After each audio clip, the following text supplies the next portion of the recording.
So we're going to do a recording again, but this time we'll just do a video so you'll see the board as it's populated and so forth and so on. I'm aware that our power will go. Yeah, in 12 minutes. And in any case, we have a projector that works on battery power, so we'll be able to continue to project. That is, if it has, if it's powered up. If not, then we make sure it is powered up. Why? Has it yeah, because we need table space, man. We need table space. We are always busy.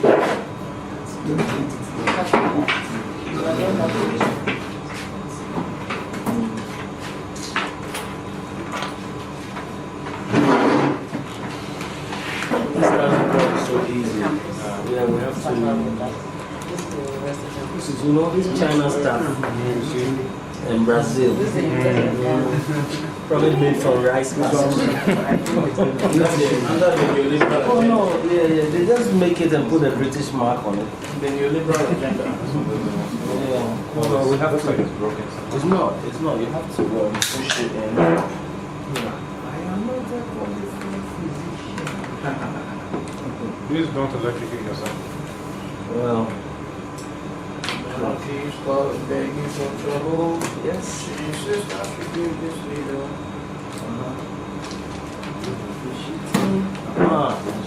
This back, push it back.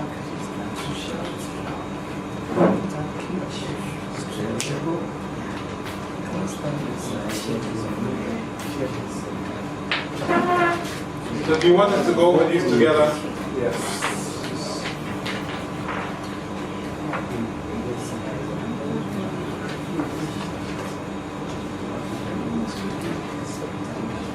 Let's do that.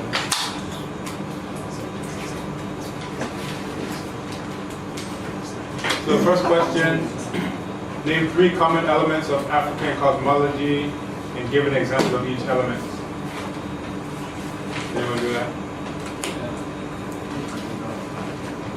There's water and wind for us. That's So not can I make a exactly. suggestion? I think this we can go back to our notes for the ones we missed because our notes are a lot. So all the time we even go beyond the 5 o'clock. So I think we can read and sort out this right now, and we can move on to today's class. That's my suggestion. Okay, does anyone agree with that? Because I'm on that as well. We have limited time. Yeah. Because we have limited time, I would prefer that. Alright. Okay. So let's do that. But this is, to answer the first one, this is what we're looking for. This was the topic of the last class. All of these are the main elements of the African cosmology that you found throughout the continent. Prime river water, transmission of life force, 4 primordial elements or ancestors, chaos and order, concept of opposites, divine intelligence, logos, word. We're looking for any of those 3. Again, that should be in your notes because that's all that we covered last. So what's the meaning of number 4? It's light. That is Ankh, life. That should be in everyone's notes. That the first one, you can do the first symbol and then just give a stroke determinative.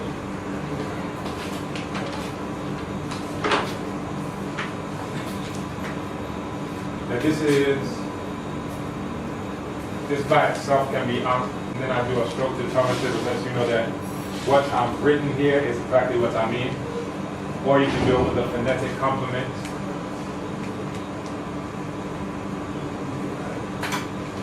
This has a sound, this has a sound. So this by itself is Ankh, but this complements that. Alright, the fuller articulation of the word. But if you knew the first one alone, then you know the whole thing. Right?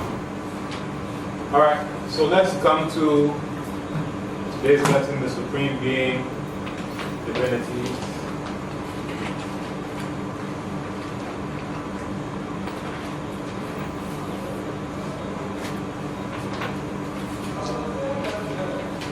Spirit force.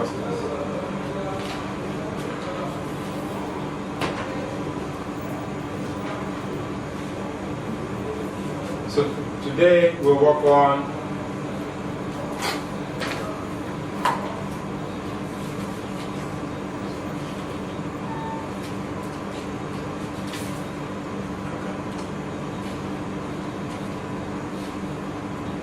monotheism, polytheism, and pantheism.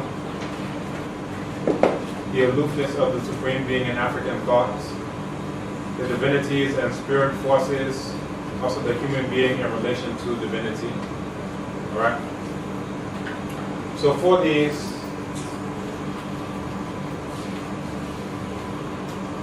this is an image. Can anyone identify this? Let's go. Celebrate Christ. This is an interesting one, right? Pertaining to what? Namibia. And that too pertains to what? Life itself. Life itself. Okay. What do you see the man in the middle doing? Contact. Or He's contact. swearing an oath. Swearing an oath, it appears, because he's holding some things. Holding the sword. Holding the fingers. And what is he standing in front of? On the fall of a tree. A pot or a tree? What's it? Tree and a pot. What's the significance of either of those, either the pot or the tree or anything else? Usually serves as a form of guidance. Has anyone seen Like this household. anywhere? Yeah. Walking around in Ghana, has anyone seen this? Yeah. Yeah. In my hometown, my grandfather has this, which is before you enter the house, first thing you see, Yeah. it's a form of guiding the house or something. Okay. When you go to Kokoribia to the side there, you'll also see a similar setup with a pot that has water in it. And what it's typically used for is when a person is going to go into the shrine, which is considered to be a sacred space, then you will get some small water and you will ritually clean yourself with that water. And in former times, you would find this in front of all of the houses. And what you see the pot is sitting on, what do you notice about what the pot is sitting on? It's a three-legged. All right. I have it says a symbol of God's presence and protection. And Nyamijua is a sacred spot where rituals are performed, erected in front of the house or compound. It is crafted from a tree that has been cut where 3 or more branches come together. This stake holds an earthenware vessel filled with water and herbs or other symbolic materials for purification and blessing rituals. Very good. So in this day and age, you can look it up, right? No, I've just used it for something, so I had Okay. to send it to someone to explain what it was. Ah, okay. But You used it, I think, right, for something. I used the symbol Okay. to make a cloth for the Presbyterian church, but they preferred that to the fan. And this one has, so I mean, they're reading the 4 as the cross. I say, okay, Ah. if you like it like that, it's okay. Anyway, I'll collect my cash. Right. So here you see the 3 Yeah. prongs here. And I've actually gotten a chance to go with an osofo to the bush, not the one that you're thinking of. As soon as I say osofo, your head will go to church. You should be thinking of the bush. So I went with the indigenous type of osofo, which is quote unquote priest, where they plagiarize that term from that they use for pastors now. But the original type, they deal with mainly medicine. Sometimes they're attached to different shrines. But anyway, there's an actual tree that's called Nyamidria that they use for this. So you'll go there, you'll identify one, you'll get to a place where it will have the 3 prongs, you'll cut that, and then you'll use that in order to put the pots inside. And there's different types of, well, first there's water, but there's different things that you put inside of the water as well. And it serves that purpose of purification, ritual purification. But we continue. So in the text, it talked about the Supreme Being as an inherent power or force, as a force or being which sustains creation, And an Igbo proverb was given to illustrate this. Chuku selaka uwa abu. Again, the tones, I don't know Igbo, but you'll get the point. Should the great chi take away his/her hand, the world would end. So again, this idea of sustenance, the one who sustains all. So the Supreme Being is conceived as continually sustaining the world in existence, all-pervading life force inherent in all things. And we find this in some of the, and I think we've mentioned some of these before, some of the praise names for the Supreme Being in different languages. So we talked about Enyasombia. Enyasombia, who remembers that one? Anyone? Enyasombia.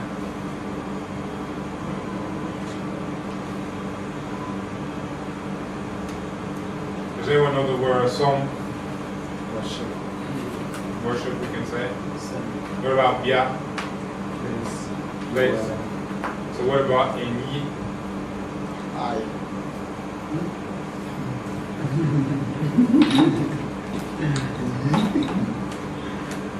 Enyi? Also worship. So here I have these three markers. What I'm about to do, miyi, ubao. So now I have the three, and I just leave them. Miyi, ubao. So Enyi Asombia is the one who doesn't select a place of worship. The idea is that an entity of being that is inherent in all things, there's not one single place that you need to pick up and say this is the place of worship of that. Which is, again, it was mentioned in the text, why Europeans had such a hard time with this concept, and they were like, oh, well, they must not know anything about the Supreme Being. Rather, it's that our concept was much more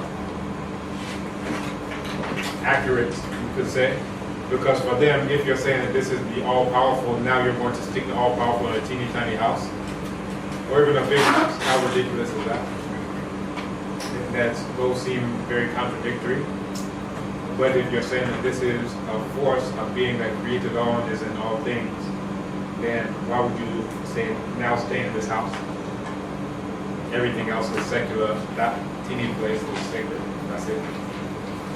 And we found this also in our proverb we mentioned.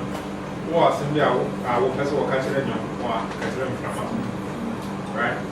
The exact same idea of, all right, do I have to go into a tiny house or big house or whatever house?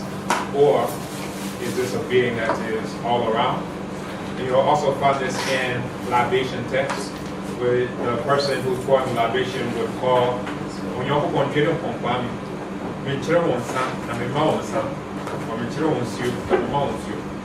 he's saying, I call the Creator, I show you the water, but I don't give you the water. I show you the drink, but I don't give you the drink. What's the significance of that? What's the idea with that? And the drink is just a Yeah. So because God is up, how do you give him water?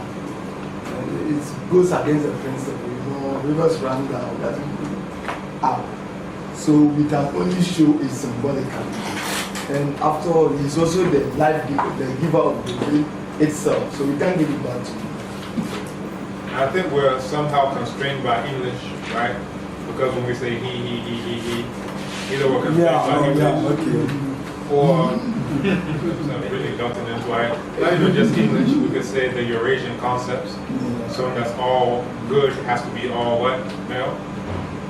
But again, we saw the Adinkra, we saw the gold weights, we saw all of these ideas that run counter to that. But that's one idea. What's another idea, or any other ideas about why we say we show you the drink, but we don't give you the drink, we don't offer you the drink?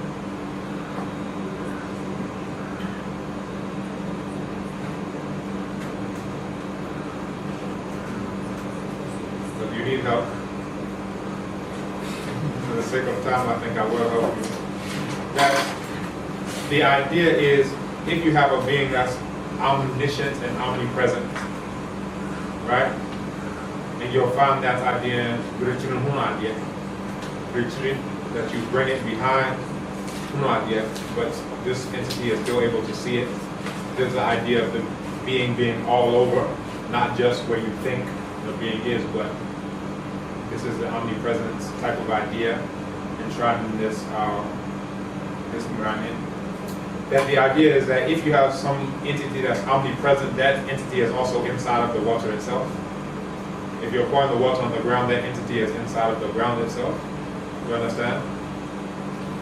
So it's very presumptuous to say I will give water to the thing that's already in every single atom and molecule of that water. And I'm going to pour down this in every single atom and molecule of that earth. Right? So it's saying that I recognize and give honor, but I'm not presumptuous enough to say, all right, you're thirsty, let me give you some water. Right? Also, we find it in the proverb we shared before, Jinyami. Right? This is talking about in terms of time. Right? No one lives who saw its beginning, no one will live to see the end, Jinyami, except for Anyami, the Supreme Being. So you can find it in different cultures throughout the continent. So these just happen to be from Akan, but you'll find similar concepts going all the way back to Medinature, going to Congo, up to Mali, so forth and so on. Right? So again, this is the idea that there's a power inherent in things which humans can draw upon through mediation of ancestors and divinities. And we talked about this before, the idea of carbon fossil fuels with the sun as a source of energy. So saying that here you have a provider, which may be represented by the sun, then all energy is ultimately derived from that provider of energy. So even if you think, oh, I'm getting my energy for my car from the ground, well, the ground has just locked up the sun's energy in the form of plants that have rotted, and now you're using it as oil. Now, we also find analogy to the everyday through personification. So mundane conceptions of the Supreme Being based on professions of people who also create. So the idea of a potter, a hewer, a smith, representations also through nature, including the sky, the sun, and so forth and so on. Right? So anyone who creates, sometimes you'll find conceptions of a weaver, and in different African cultures you'll find the same word being used for a potter and a weaver. So the word minin or nunu, to weave, also to mold pottery. In Yoruba, to weave, also you could say to no, actually in Yoruba they'll use a different term, more equal. So that's slightly different, but you'll find again, whoever is creating, we're going to say you are like the creator, therefore the creator is like you. Going from the known to the unknown. Also talking about accessibility by merging human and ultra-human qualities or natural and supernatural qualities. So there are ideas of the all-hearing and all-seeing. We mentioned already, idea. So the one who, when you bring it behind, this one sees. Now, does the Supreme Being have an eye? Again, this is personification. The sky can be referred to as Onyamiani. In Yoruba, Ojuorum, the eye of the sky, right? We also shared a proverb before, which is the Supreme Being's witness is self-knowledge, reference to the all, ultra-human. So just as I know my body works, let me take those types of qualities and ascribe them to the all. But as opposed to me, who my hearing is limited, this is one whose hearing is all-pervasive. And again, this comes back to the idea of omnipresence, because let's say I can hear certain things, right? But now, if I combine my hearing and the hearing of everyone else, that's much more hearing, right? You can hear things that are in the hall better than me because you're closer to the hall. I can hear things that are outside better than you. So just combining our hearing powers of the people who are in the room right now, that's powerful. But now let's add in the dog down here. The dog is hearing on an entirely different frequency that we can't even hear. So now let's add that dog's hearing to it. Now we've gotten even more powerful. Now let's add every insect on the entire planet added to that. This is omnipresence, all hearing. So the hearing of every single thing that ever exists on the planet, ever has existed and ever will exist, and that's how you get to the sum total of all the composite. I hope it's clear. All right, also manifestations of the power of the Supreme Being in rivers, mountains, the earth, the sun, the sky, and so forth and so on. Right? So these are considered, in many cases, to be evidence of the power of the Supreme Being. There's also an idea of intermediaries. So for those of you who know various African cultures, that you don't just walk up to the ruler and say, hey, give me 5. Hey, what's up? What's up? Give me 5. Yo, what you got on my land? Hey, give me some land. I need to do some things. I need to make some moves. What up? Do you go up to the ruler in that fashion, just very familiar, and say whatever you want to say? No? So they're intermediaries. And again, you'll find that the political structure mirrors this idea of the cosmological structure and vice versa. So it was mentioned in the book of going forth by day, divinities like the many arms of the Supreme Being, and seeing that as probably one of the earliest attestations of this idea of one Supreme Being, even before the time of Akhenaten, who comes to a historical record as the one who invented monotheism, where you'll find this idea of you are one, and this was included in the text, you are one, but your arms are many, right? So this arm would be this particular necha, or wusum, or whatever the case would be. Also, various personal or impersonal spirit forces residing in natural objects. The idea of assisting the human being in achieving his or her destiny. So when we're talking about why are we on the planet, we're here to achieve our destiny. So what's our relationship to all of these other spirit forces? They are there as well to assist us in fulfilling our destiny. That's their relationship to us. But then each and every one of them may have their own destinies as well. All right.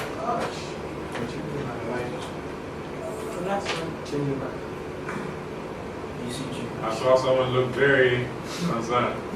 And so the battery on your laptop will go off. It's going to Plug and play. Let's go. Let's go. Yeah. Okay. Again, the idea of assisting the human being in achieving his or her destiny. Also, the idea of serving as intermediaries between human beings and the Supreme Being. And that they may be petitioned to come to human assistance. I did change this.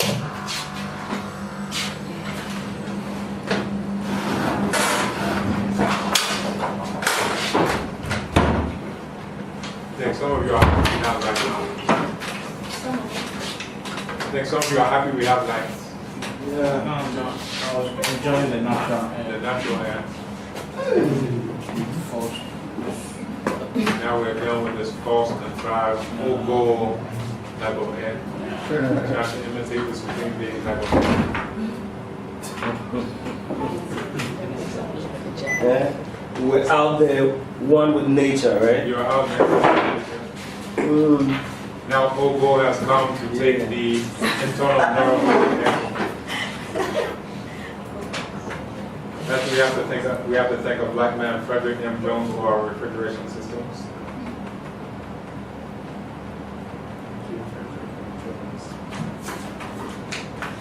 You can consult our invention chart right outside in the hallway. Again, this idea of serving as intermediaries between human beings and the Supreme Being, and then they be petitioned to come to human assistance, right? Or is it not that?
Okay, so it was mentioned in the book that when we think about African spiritual systems, we don't think about them as intrinsically only monotheistic, polytheistic, or pantheistic, but it has aspects of all of these, right? So ancient and traditional African understandings incorporate concepts of monotheism, the belief in one supreme being, polytheism, belief in many divinities, forces, and spirits, and then also animism or pantheism, the belief that the supreme being resides within everything, and that therefore everything has some manner of spiritual being or consciousness, right? And we'll give examples, concrete examples of each one of these that you find in African spiritual systems. So African understandings of cosmology are not reducible to exclusively monotheistic, polytheistic, or pantheistic, but it has aspects of that. So it's mentioned here, monotheism, the book of going forth by day, 1600 BCE. This is about 3,600 years ago, what the Eurasians call the book of the dead, but they are rather perhaps dead in their head. All right, the idea of the nature, quote unquote, God is one and alone, and none other existed with him. Thou one, thou only one, whose arms are many. Thou one, thou only one who has no second, right? So how do you get to that unless we're saying one thing? So it means that other things that look like they are different things are actually just an illusion. They're just parts of that same one thing that we're talking about. So I look like Obadile, he looks like Eric. But on a deeper level, we are all just part of something huge that's bigger than all of us put together. Right? So this is about 200 years before Akhenaten, who reigned in 1400 BCE and served to reinforce and reintroduce an ancient tradition of monotheism through reverence of the sun deity Aton or Aten.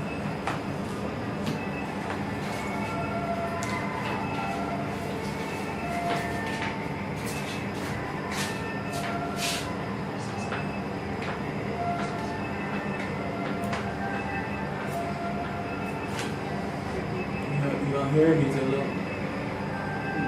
Oh, that's There's some music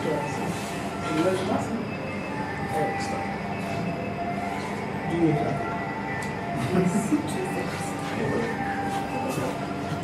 The two of you came from somewhere before coming here.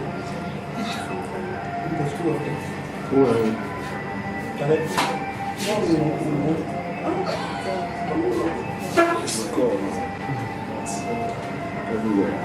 All right? all these three hallucinations. This is how you write Aten.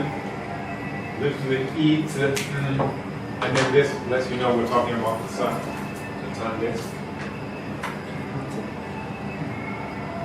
Again, when we're looking for the source of all power, even when we're talking about thermal energy inside the Earth has that because of the sun's gravity has crushed the Earth together. It has made this iron core now liquid and it's churning. So even this power that looks like it's inside the Earth, ultimately that's derived from the provider of all this energy, which is represented in the form of the sun.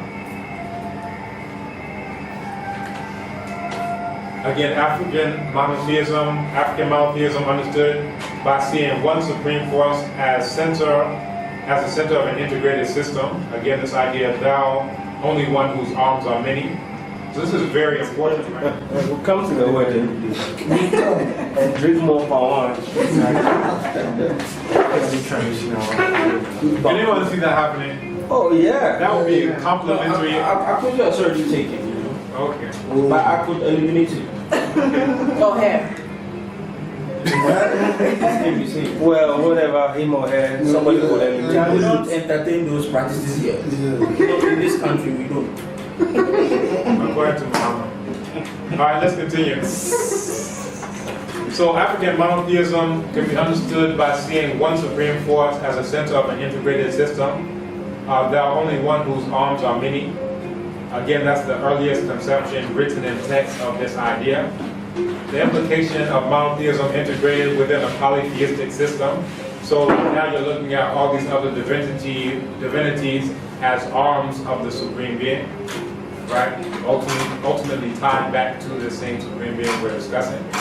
So this is what makes it ridiculous to have an idea of a devil, because this entity that you're calling a devil at the end of the day just another agent or arm of the supreme being, right? And we find that in African stories, cosmological stories, where even the demonized divinities such as Ishu, such as Tasabotam, such as whatever, that they actually serve a higher purpose, usually in the form of bringing about order when people go out of the bounds of order. So Ishu, for example, if someone is doing something that's out of order, Ishu will be the one to punish that person. But Ishu would be seen as doing the greater work of the Supreme Being, not as running counter to the Supreme Being. All right. Again, the idea of the Supreme Being as one and only one. This being has many arms or many powers, dimensions, manifestations, or departments of nature, representing many divinities, forces, powers, and spirits.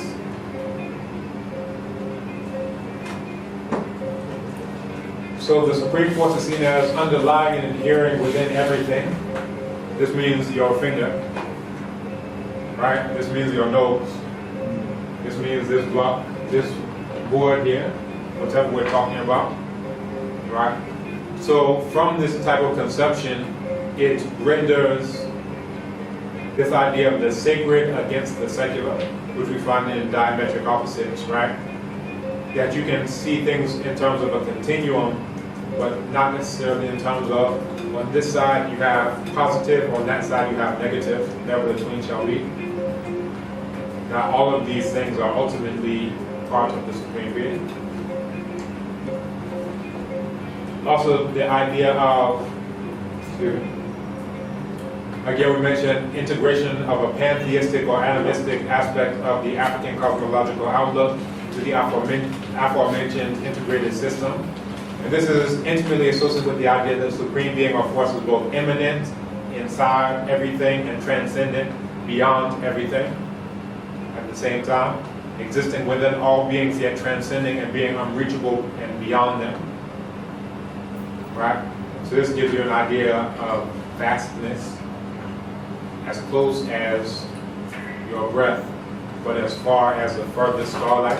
When we talk about the furthest stars, sometimes we think about it in terms of the light that's going from those further stars to reach us here on the planet. But you have to think about that same star. Let's illustrate. So let's say this is Earth over here, and this furthest star, the furthest one, the dimmest star as far as away as you can imagine. When we think about how that starlight has traveled billions and billions and billions and billions and billions and billions and billions of light years to reach Earth, right? But we're saying the Supreme Being is inherent inside that star and all that light all along that path, right? But now we have to think even further than that, because we have to think about the starlight that's gone in the other direction, way over here. The Supreme Being is part of every single ray of light there as well, right?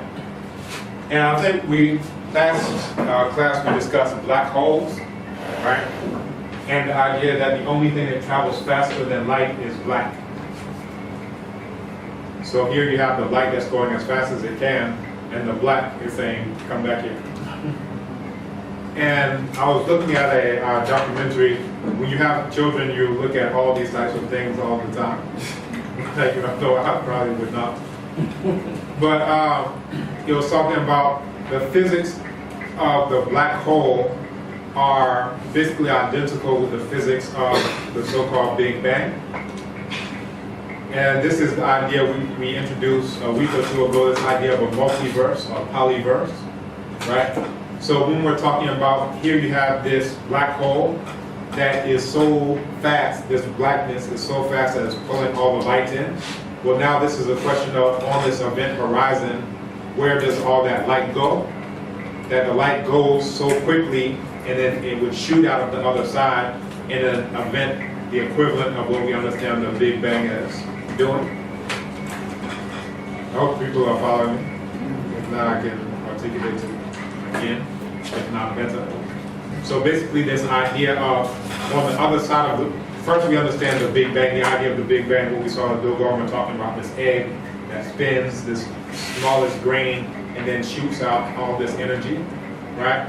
This is the equivalent of what Eurasians are calling the Big Bang. So the Big Bang is seen as being just this explosion of energy, of light, of all these things, right? Now, as fast as that is seen as happening is as fast as it's understood as that light is being sucked into a black hole. And then on the other side, that quickness of the light would be the same quickness that would be required for a Big Bang on the other side. So basically for all the black holes, which are innumerable, that it's possible that on the other side of every one of those black holes is a Big Bang. Or in the remote past was a Big Bang. Perhaps the Big Bang happened in that, on the other side of that black hole so long ago, and it's formed into a full universe where it started off black, then stars start to congeal and form that we're not seeing because we're on this universe. And then eventually those stars form into galaxies. Those galaxies, start to drift and all the things that are going on here. I hope people are following. And so how does this, how is the monetary force, how is the force in all of this black hole bang? Yeah, so the idea is if we're talking about a supreme being, we're saying this, everything that we're discussing is part of this one, right? So whether this one is manifested in different arms, I can say this arm is one deity that I go to when I have challenges. This one could be manifested in a tree, could be manifested in a river, or on a much further scale, I can say that the sun itself is one manifestation of the Supreme Being. So everything is one thing, but it's just transforming and taking many forms. So whether it happens to take the appearance of a black hole, or a star, or a nebula, or a galaxy, or whatever, all these things are just different manifestations of the same one thing. Right? So the idea is that the Supreme Being is kind of like shorthand for saying everything that exists now, everything that ever existed in the past, everything that will exist into the future, and all the energy in all of those things, all the hearing that's in all of those things, all the seeing that's in all of those things.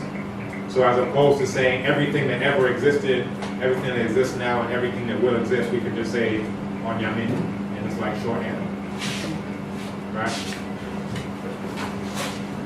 Again, integration of pantheistic or animistic aspects of African cosmological outlook with aforementioned integration. So if it's understood in this sense, the understanding of spirituality is less about belief and more about learning more about these various manifestations, right? So from an African worldview that sees things in this manner, it wouldn't make sense to say, I believe in quote unquote God. It's like, it would be like saying, I believe that everything exists, or how could it not? You understand?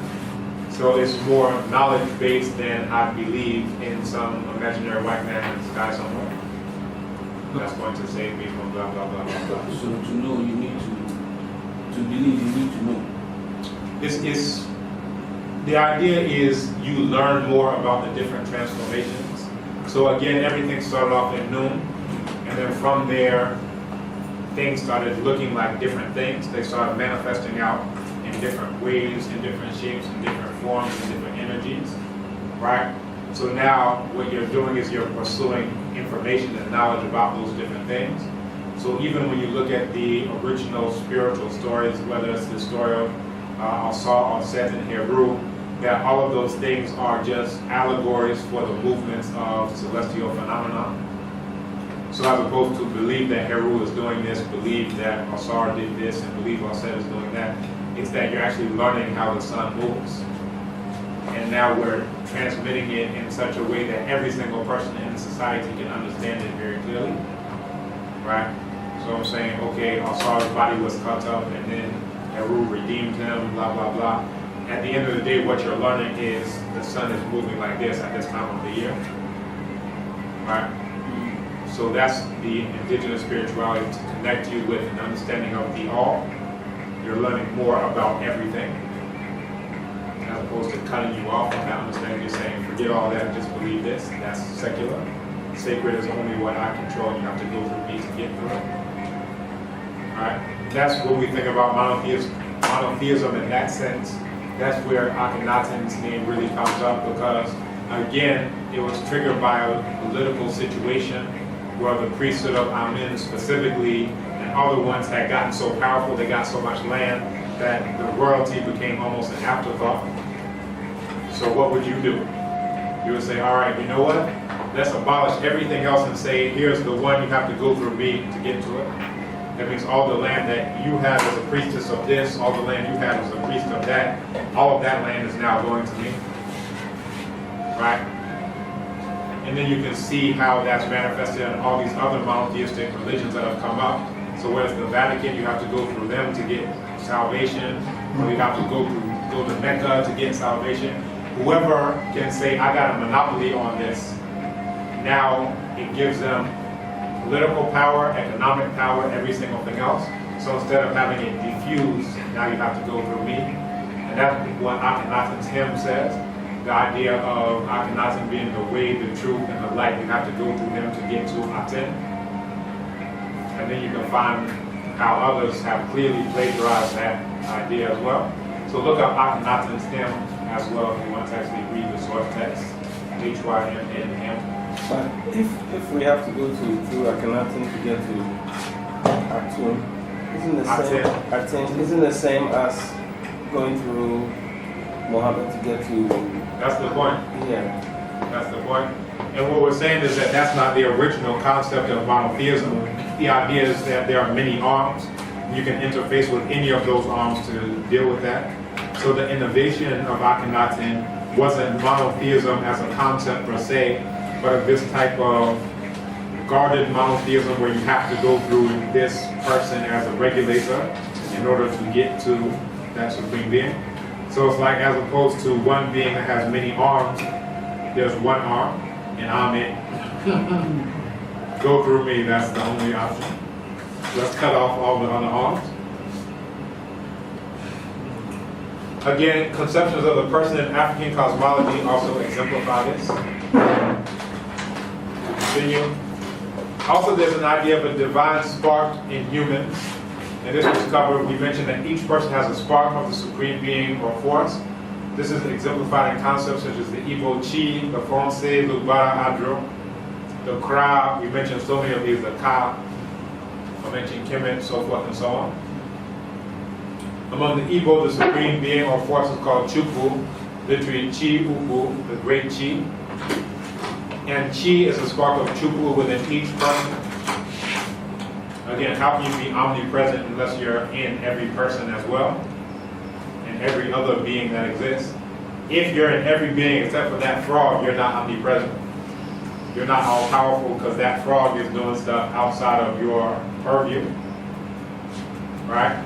So to say all powerful, if this type of understanding isn't the only type of understanding, but it requires you to have respect for everything. When I'm saying everything, we can say the supreme being. If you only respect these things and you don't respect those things, then you're not respecting the supreme being in this level of understanding. Right? Again, we mentioned Chi is a spark of Chukwu within each person. Chi is also a spiritual double, destiny, and ancestral guardian like Se and Adro. There's no real English translation of the word which convey African conceptions of immanence and transcendence. But again, if you want to get at some of these conceptions, look at the praise names for the Supreme Being in various African cultures throughout the continent and throughout the African world. Right? How can you get an idea that the Supreme Being is immanent inside of everything? Kra, Uri. Those words are telling you that information. Right? If you want the idea that the Supreme Being is transcendent, look at some of these creation stories of the Supreme Being has gone so far away. Again, we're looking at this star that's as far away as any star can get But then think about the light that's going in the other direction. It's so far that you can't even conceive of how far it's gone. Right? That's transcendence.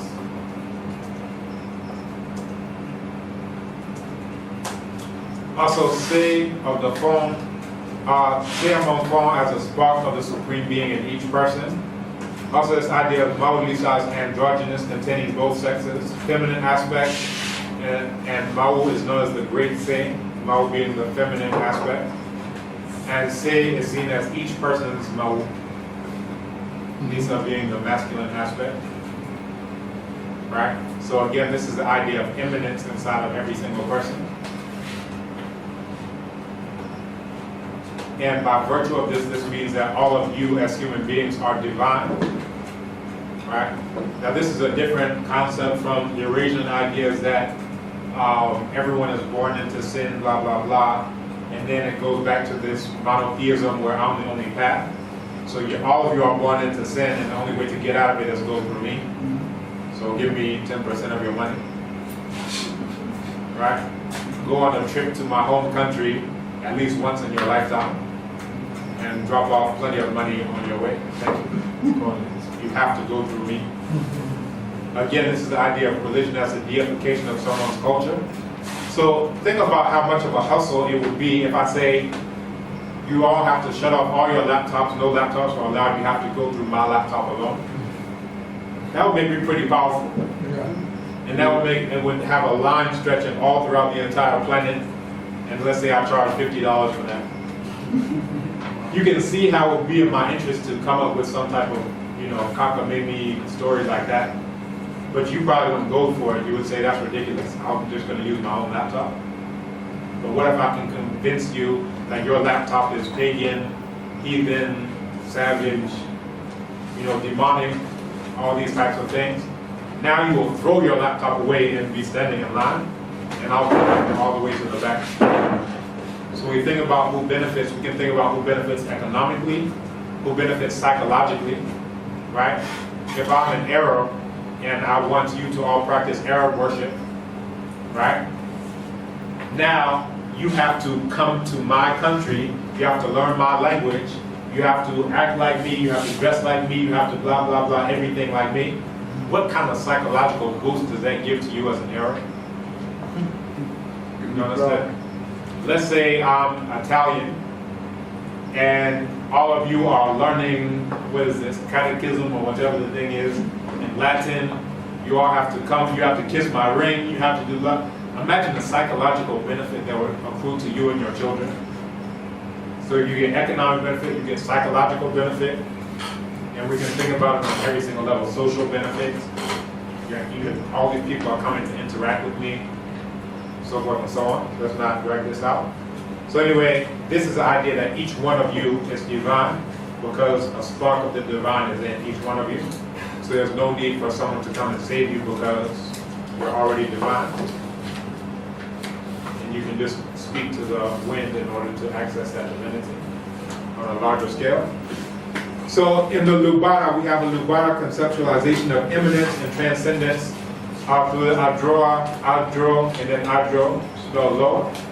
So divinity at three levels: the universe, Adro, the creator, the divine spirit in the sky. Also the surface of the earth, Adro, the immanent aspect of divinity in the bushland, right, in all things around us, in our environment. Then also the individual psyche that's Adro on the side of us, the source of idiosyncratic and antisocial behavior. This is probably one of the best articulations of this idea of immanence and transcendence, even in terms of the conceptualization of the words. So this thing that's inside of me is inside of the earth, and then also inside of the entire universe. Right? Is that why Kalu lament over the fact that we have lost the essence of the soil, the value, the essence of it? We've lost that knowledge. Yeah. I think he's pleading the governments for them to do something about it. Yeah, interestingly enough, and I think I mentioned to this when I mentioned that I communicated with him, his background is as his PhD was on soil erosion, so he's a scientist of the soil, and he's the head of an organization that deals with African earth scientists. Whether it's soil erosion, conservation, rotation of crops, all those type of things fall under that rubric. So it really helped me understand the perspective that he comes for that second aspect of the book, because he's thinking about it not just as someone who has a philosophical background, he's actually dealing with the science of all these things, so the two come together very clearly, and you can see how they I realize that he's really written extensively on the cultural perspective of his people. Yeah, he's definitely at the forefront on several of these different things. All right, so again, the Lubara conceptualization, this is the duality of inner and outer. So in Yoruba, this is Ori Inu. Let's say that together. Ori Inu. Ori Inu. Ori Inu. Ori Inu. Ori Inu. Ori Inu. So now, if you're smart, you'll know I'm trying to make sure you stay awake. Call and response. This is why African education has call and response, because it calls for you to do something yourself too. Ori Ode. Ori Ode. Ori Ode. Ori Ode. Ori Inu. Ori Inu. Ori Inu. Ori Inu. Ori Ode. Ori Ode. Ori Ode. Ori Ode. Ori Inu. Ori Inu. Ori Inu. Ori Inu. Ori Ode. Ori Ode. Ori Ode. Ori Ode. Ori Inu. Ori Inu. Ori Inu. Ori Inu. Ori Ode. Ori Ode. Ori Ode. Ori Ode. I won't call Sarah to it because I see she just got her hair done and she doesn't want to bring it. The Eurasian faith is You think so? that you are probably leading us to. I think that's your own thought. So We don't know if that's actual projection. Yeah, that's actually So I was at the Eric, presentation. if you see the eyes that she's looking at you, you know I what already you said, said. and there was this Nigerian scholar who recited some things and asked us to do this. We was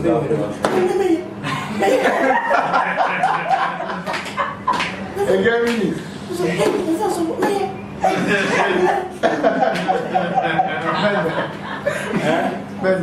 When you what?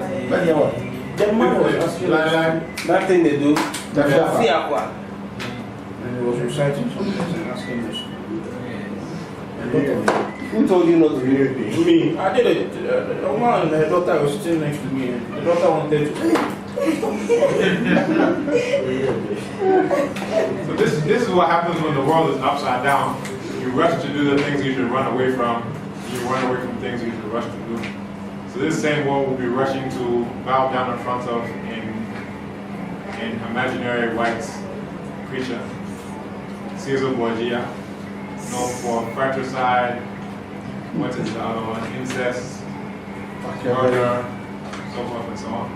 Yeah. So the monotheistic, African monotheism, right? Then that means the supreme being is not all goodness. That's correct. That's correct. The supreme being is all, not necessarily all good. Yeah. So the things that you objectively, or not objective, subjectively, really saying that's bad, well, that's part of everything.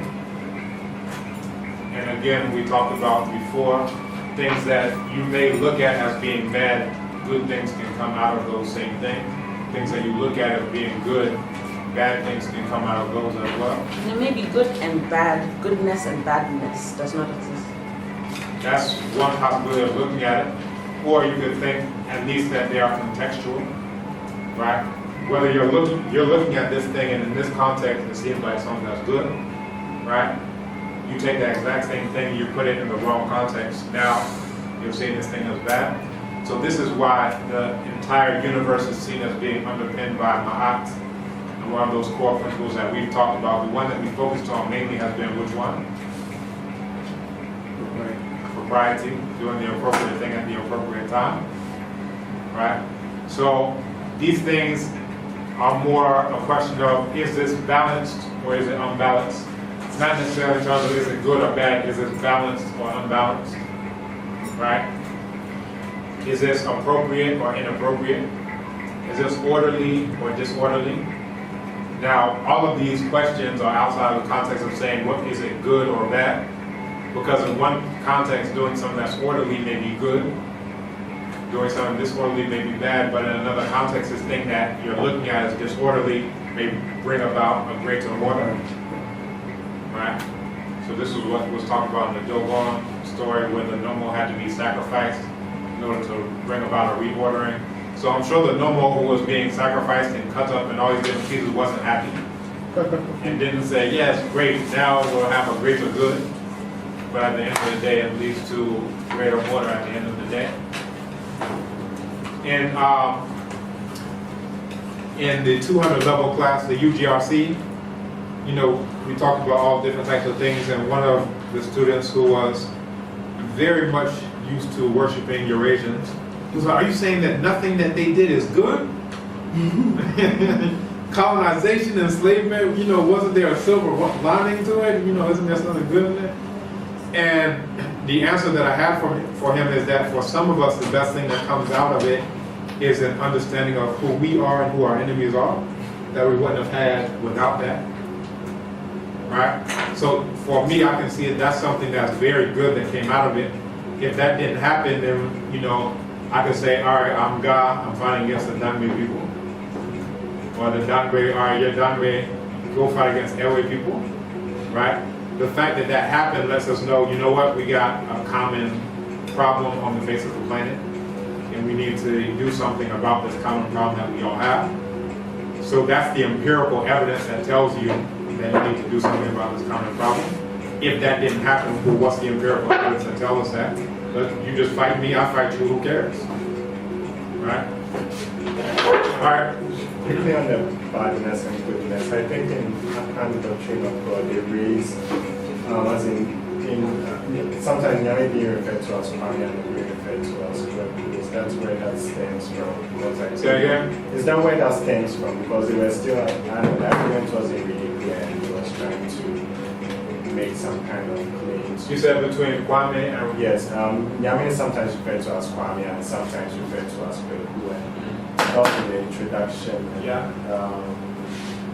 was saying that the Kweku refers to the, as in the, should I say the bad side of God, and then Kwame refers to the bad. Well, I feel like, I mean, it's also convincing now, but I don't know, this kind of bits, and I'm asking for that, does that also stem from that same argument that since he's in everything, he can be this and that or this or that at the same time? So this is a good question.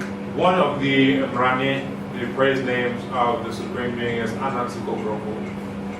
And we find the Adekra Anansi Tintain that we talked about before, which is saying that if you shake one part of it, it can shake the whole edifice. So this is from the idea. So again, Anansi, what is the day name of Anansi? So again, this is looking at the Supreme Being manifested, and you can actually look at the Supreme Being. Here's the Supreme Being, and then there are different arms of the Supreme Being. So in terms of what Dankwa talks about, the 7 qualitative souls of the Supreme Being. So everyone's Kra comes from the Supreme Being. Ultimately, that's the concept. So people who are born on Saturday, their Kra is called Amen, or Amen. People who are born on Sunday, their Kra, which is again coming from Yame, so it has the same ultimate source. Their Kra is called Aisi, or Asi, or Arisi. And then those who are born on Monday, Adrum. Those who are born on Tuesday, Panak. Those who are born on Wednesday, Aku. Those who are born on Thursday, Awo, or Yao. Those who are born on Friday, Afi. And each one of them has its own characteristics. So when you're talking about the characteristics that are associated with Aku, that's the Wednesday, you're thinking one is associated with this Anansi, the one who is creating all these things together. But then you also look at the different Philosophy was mainly philosophical, and I think he tried to preposition what you said against what using the word Obrumankuma, where Obrumankuma becomes an act crafter of the human being. So he's giving you variety of the virtues of who God is in those names. It's still from the Eurasian concept. That's why. Which is different. He came from a, but anyways, not to review the book, but I felt like he came from a Eurasian concept. Okay. Which dumper is that? JB Dumper. It's dumb. And you can tell he's definitely influenced by the Eurasian concept. And at that point in time in history, the main thing that African scholars were attempting to do was to show that we are as good as Eurasians. Exactly. So to do that, we're going to show how monotheistic we are, or how, whatever Eurasians do or are associated with, we want to say, look, we're just as good as them. That was, the presentation from last week. That was, my critique at the end of the day. All we're doing is talking about Eurasian stuff. We haven't even gotten to our own thing. All right? Let's try to prove a point. That Validation. Yeah. That's the point. That's the point. Prove a point that That he's human too. yeah. And what makes him human is Actually, in the Eurocentric sense, it was prompting them to tell them who they are, and then invariably they use that knowledge to govern you, because it become a kind of a broker event where they are in the middle, communicating their systems of knowledge to the European world. and you really can't take that away from an African who has Western education. You need to like seriously. Well, Kamalo had Western education. Yeah, no, I'm not done what I'm saying. But you need to seriously work against it. But what is Western education? If you're saying Western education, then what are we all doing here? Yeah, exactly. So what is your argument then? Because what is Western education? So maybe you should say that we haven't had indigenous African education rather than say Western, because nobody else in this world is getting anything but Western education. Unless those who refuse to send education. Pardon? Well, I mean, let's separate two things. The difference between schooling and education. So one thing that my father would always tell me growing up is never let school get in the way of your education. Yeah. So going through schooling is not the same as being educated. So there are other types of education that exist in the world. But beyond that, let's just try to bring it back to the discussion at hand. So this is a major problem, but we also have to situate it at the time where people who were writing things like J.B. Dumper were located. That Europeans are saying, we're doing all these things to you because you don't believe in one supreme being. So that becomes a justification for enslavement. That becomes a justification for colonization and so forth and so on. So what he and other scholars of his generation were attempting to do was to take away the philosophical underpinning and basis that they were at that time using in order to do what they were doing. So in terms of objective, in terms of strategy, it's a very intelligent strategy at that point in time. Now we look at it, from our perspective and say, well, you're just playing into their hands. But again, we have to contextualize it for what he was doing. If I was at that point in time, I may say, yeah, let's try to attack the foundation of rationalization that they're giving for all the things that they're doing. So once I attack that, well, now you have to come up with something different, or you have to stop doing it, right? Of course, we know that again, 2020 hindsight, we know that when Europeans were saying that, it's just like throwing a bone, like, all right, we're doing it because of this. And then you prove that that's not it, well, all right, well, we're doing it because of that.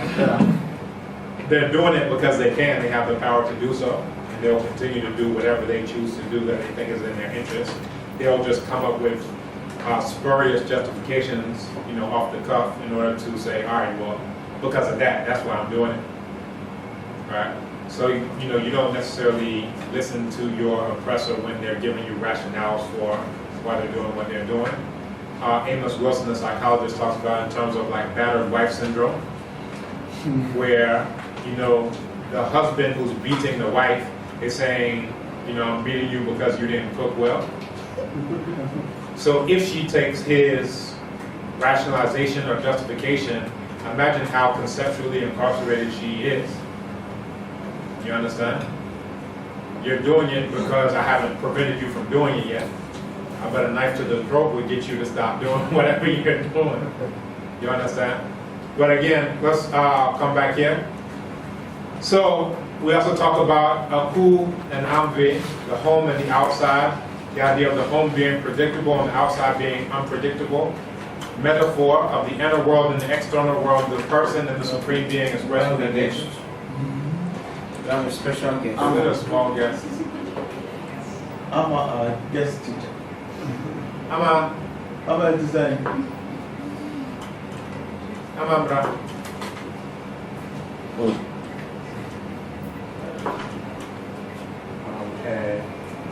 And using a deep grass alphabet. Videos. Now you saw it? It's mind blowing. Yes.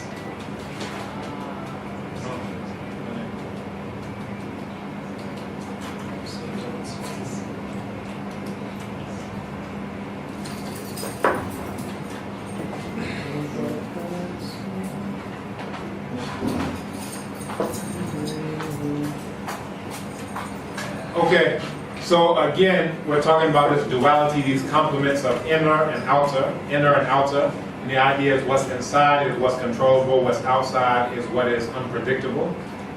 Neither one is necessarily ascribed with these labels of good and bad, because what's unpredictable can actually be something that's helpful. What seems predictable, whether it's inside the home or inside the body, it could actually be something that is harmful. Alright, so according to Mbiti, Idowu, and others, African concepts of the Supreme Being include metaphysical notions of omnipotence, omniscience, infinity, eternity, and omnipresence. These are paradoxically synthesized human qualities to form conceptions of the Supreme Being, which are accessible to human beings. So if I'm describing, I'm saying, oh, that star over there and whatever, and it can start to seem very abstract. Or if I'm saying this is similar to the way you hear, well, imagine hearing on such a grand scale. Just what you're familiar with, let's just multiply it, right? It's like vision, but now let's say vision of everything. And again, we talk about if I can see one thing, now my vision combined with your vision is very powerful. All of our vision, we're all looking in different directions and at different things. Combine all those visions, that's even more powerful. Now combine the vision of every human being on the planet, that's even more powerful. Now combine that with every amphibian, every reptile, every mammal, every insect. All that vision put together is very powerful, but that's not all yet. So combine everything that sees anything, including bacteria, whatever, everything that exists right now, that's even more powerful, but that's not all yet. To get to all, we have to go to everything that ever saw anything, ever. To get to all, you have to get to everything that ever will see anything. So all of that vision put together is now when you're talking about omniscience, right? How can you know everything unless you're part? I'm part of it, you're part of it. All of our knowledge put together. And again, this is talking about the chi inside of the individual, then chi upu, the great chi. So the combination of every single chi put together is now the great chi. Again, the one who knows all, sees all, hears all. The duality of visible and invisible worlds. Right? So again, this idea of duality. And duality, not one is good, the other one is bad. We have to get rid of the bad one. But these are complements. Without this part is meaningless and it can't create life.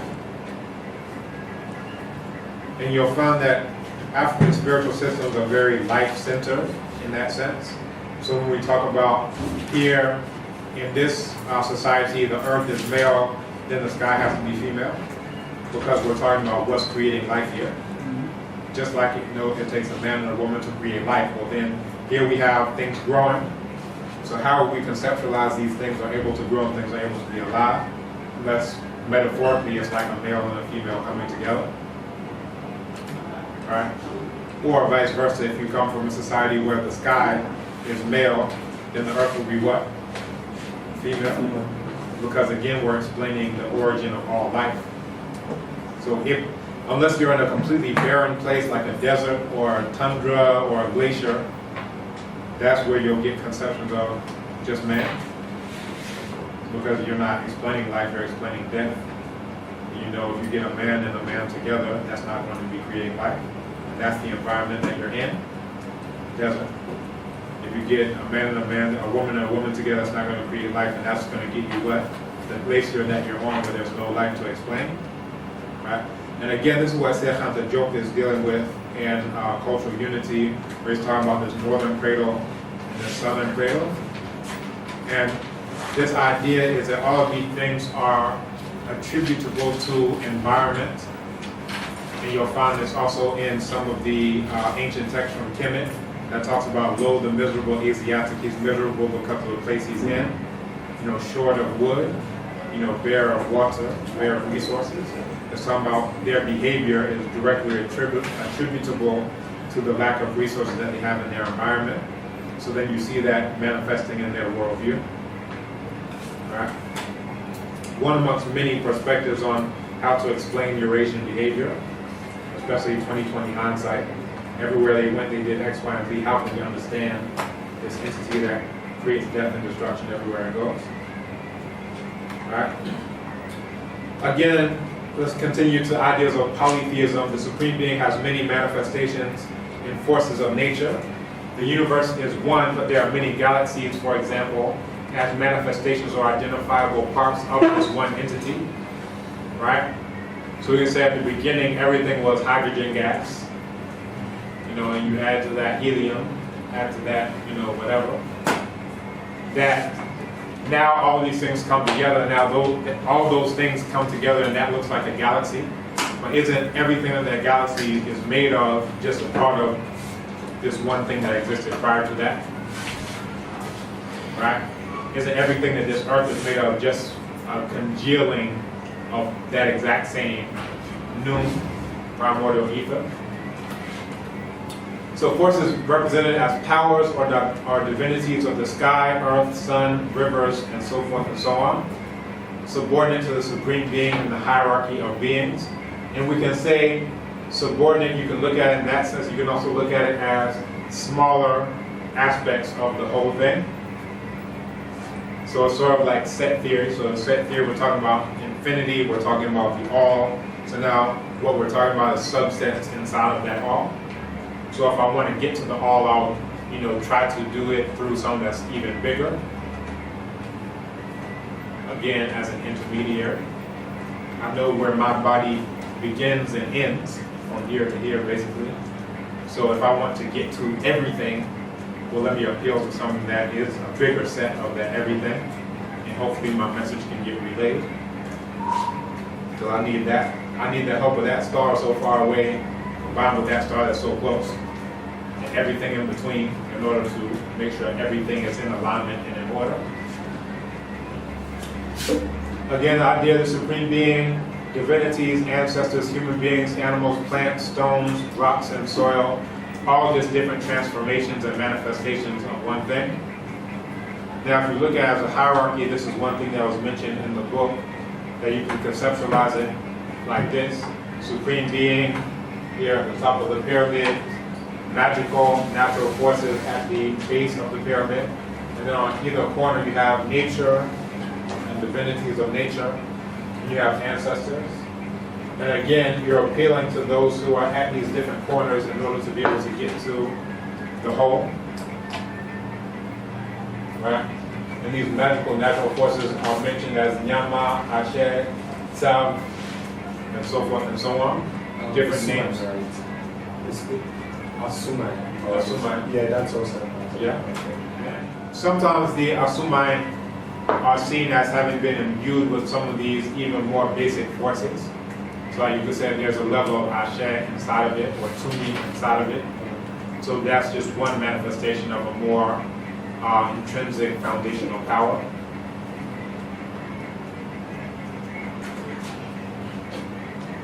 And you'll hear people say stuff like, oh, Tumi won't. So, the Asumai has some Tumi inside of it, but even more basic than this particular Suman that I'm holding is this concept, this idea of there's Tumi that can be drawn upon and drawn from different sources in order to imbue it inside of it.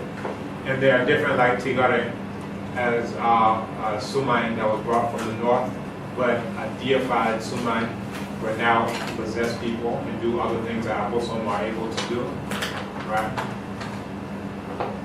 And if you look at different texts and you'll listen to different people, they'll talk about processes by which Asumai, which are like talismans, can be elevated to the level of an Obosom. You know, sometimes they'll talk about, oh, this Sumai was brought from the north, and another Obosom put white clay on it, and in doing the white clay, doing these rituals, so forth and so on, then it became an entity that can now possess people as well. So as opposed to me calling on this thing that's outside of me, now there are people who function as media for this entity. And that's one of the main defining characteristics of Abosom, that once you can possess someone, that's one of the things that you say, okay, this is a different class of entities now. But isn't Asumanazim, isn't it inherent in everyone? Because as a life force, you'd expect that it to be inherent in every living, every organism as in an egg. So you think about Suma or Sunsum? As in, well, it's placed in a category of life forces, and my understanding of life forces, for example, in Myanmar, there is Hindi of the Congos, and yeah, they're going to mention. My understanding is that this is the force which is inherent in every object on Earth or organism on Earth. So, if you aren't you obsessed with that? So this is something different. So this is a force that can be transmitted and put in specific objects. So if we look at the Asante Hene, he has what's called Batakari. So it's like a big fugu that has all these different asumai on it. So magic squares, quote unquote, these talismans. So the actual physical thing isn't the thing that's powerful, it's this force that's inside of it, but the thing itself is what's called a sumai. You understand? Now, underlying the sumai is the energy, the force that is imbued into it. And some of those squares, especially, you'll find this relationship between Islam, where people will write things in, Quranic scriptures, wrap them up, pray on them, wrap it up in leather, and now that's your sumai. You understand? So the sumai is the thing itself, not the energy that's inherent inside of the thing. So there are different energies. Tumi is one, and that's what we were talking about before, that you can say of the thing, once it has this Tumi inside, Tumi womb, Tumi womb. So that's one thing, but in terms of something that's all pervading, that you can find in different entities, you can say that Sun Sun is one of those, right? So, the Sun Sun is, right? So, but the Suma itself is a thing, but a thing not only in the sense of the physical sense, but the thing that has this type of power inside of it, but the power inside of it isn't the Suma, the thing itself is the Suma. Yeah.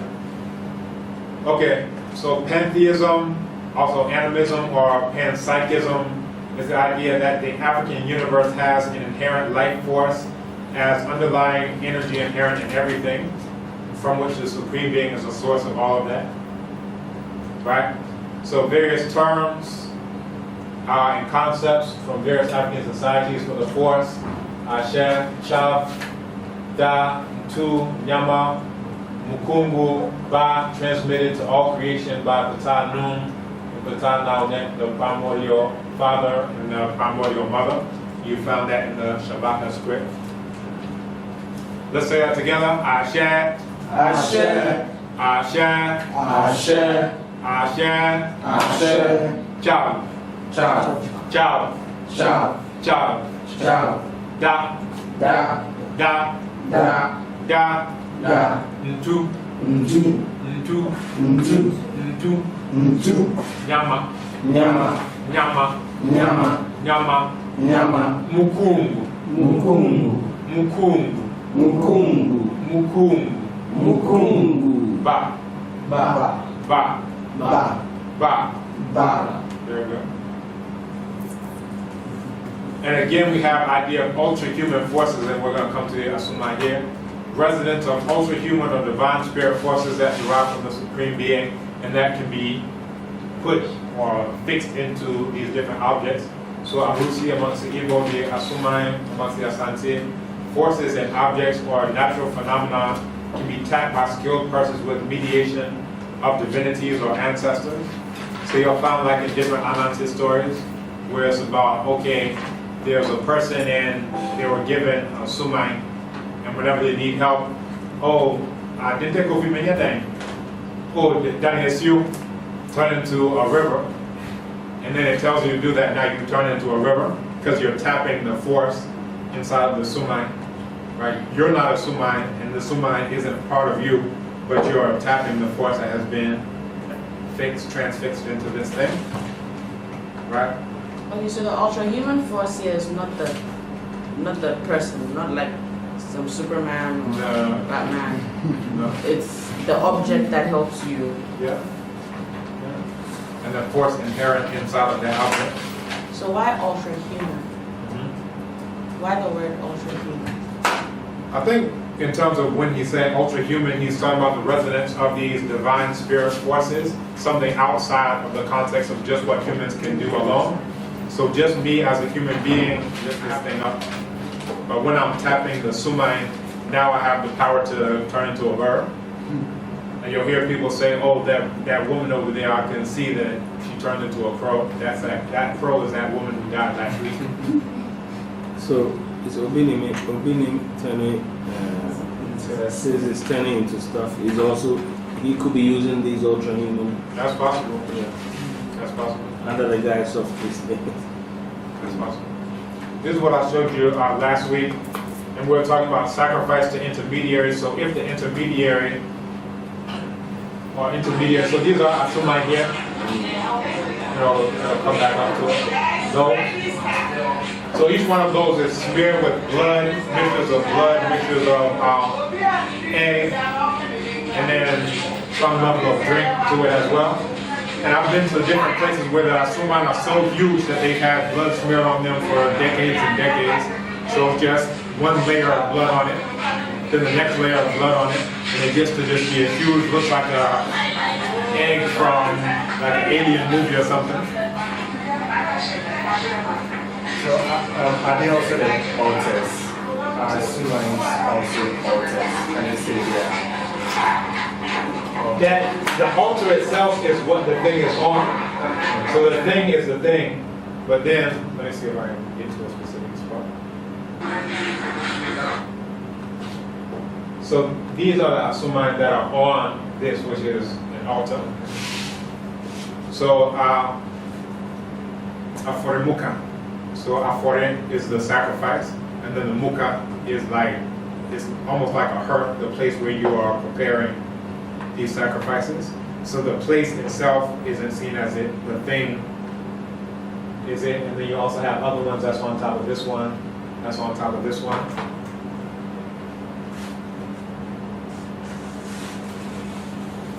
All right, and then also there's an idea of the aloofness of the Supreme Being. So again, both immanent inside of everything, but then transcendent. So shrines, images, prayers, other forms of direct reference to the Supreme Being tend to be rare. It's usually the case that path is through intermediaries. So the Aboson function in that sense as something like an Ochiami. So an Ochiami being a quote-unquote spokesperson, an intermediary. So if I want to talk to the ruler, or if I want to talk to everything, then I go through something, whether the medium is that, a bosom, or the medium being the air itself, the wind itself, right? So it's not saying that Onyankopon is Mframa. It's saying that, again, there's a media through which we can communicate with the Supreme Being. In this case, that particular medium is something that surrounds us. And you also have to think about this in terms of, I thought we mentioned this concept of problem solving. So let's say as African people, we saw problems that were inherent in what Akhenaten did, right? So you have to go through Akhenaten alone in order to get to Aten, to be saved or to get whatever you need, right? So this is problematic. And after Akhenaten did that, Tutankhamen, actually there was an intermediate ruler between, but Tutankhamen was the one who, under his rule, was the one who reversed that process. That it makes one person or one institution much too powerful, right?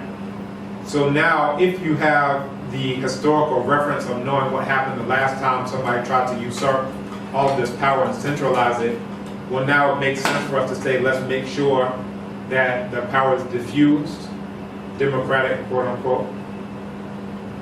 I hope you understand, what we're talking about here. Yeah. So it's not like, we just happen to say, let's just do it this way. That we're doing things as a logical solution to problems, and knowing what happened the last time that we didn't do it this way. Will that cause problems? So now let's do it in this way and see where it takes us.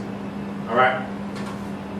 Again, the Supreme Being is seen as being immanent and inherent within all things, yet transcendent beyond the realm of human experience, conception, and understanding. And again, we talk about tales of the Supreme Being, how the Supreme Being left the world to retreat into the sky. The Dogon understand Puturu as the original place of the universe creation, the Akan understanding of Abroanima. Thus, we are part of that which retreated from the original location of the universe creation. And I think we talked about this briefly last time, that when we're talking about the Supreme Being was once so close to us, and then, went off away from us, so now we can no longer have everything. So we talked about if we have this understanding, and now we have to merge that understanding with the understanding of there was a specific point at which everything was all together, right? For amongst the Dogon, it was Puturu, which is Sirius, the star Sirius, A, Sirius, B, that system here. So if everything was together at that point, so now at the point where all of this stuff starts to expand so quickly, we're not at Sirius right now. Everyone knows that we're not living on the star Sirius.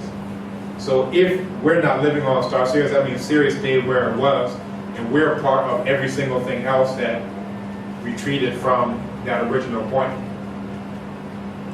All right? And again, it makes you understand how this idea of the Supreme Being inherent or immanent in everything, because we're part of that story. We're the part of the Supreme Being who said, I'm out.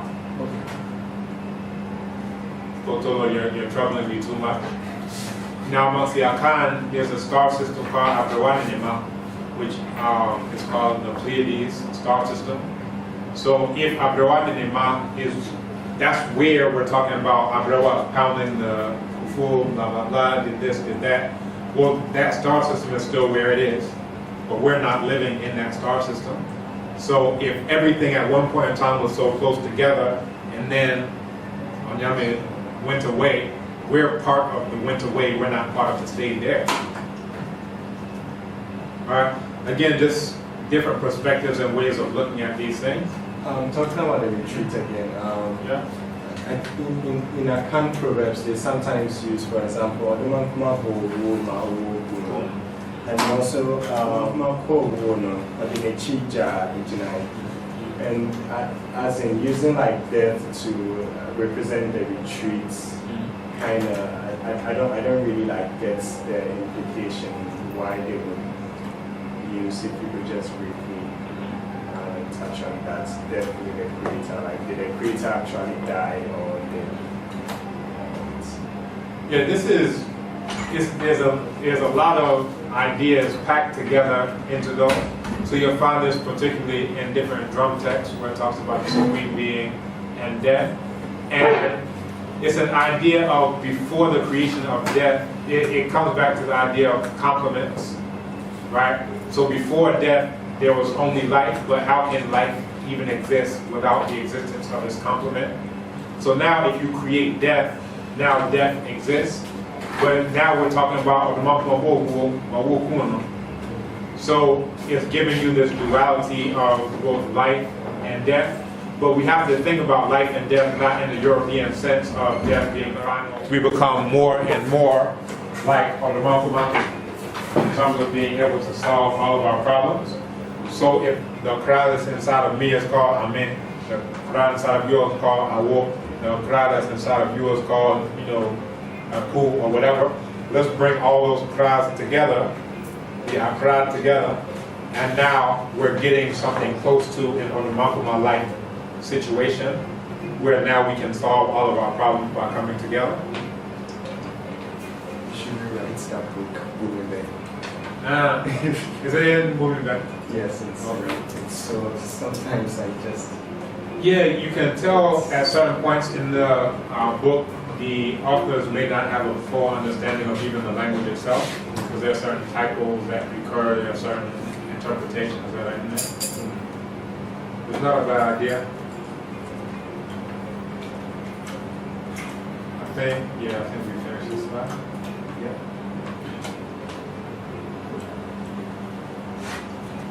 So this idea of complementarity and closeness, and the earth and the sky represented by Geb, which was male, and Nut, once united in sexual union and parted by Shu, the divinity of air, making way for things that came into being as their offspring.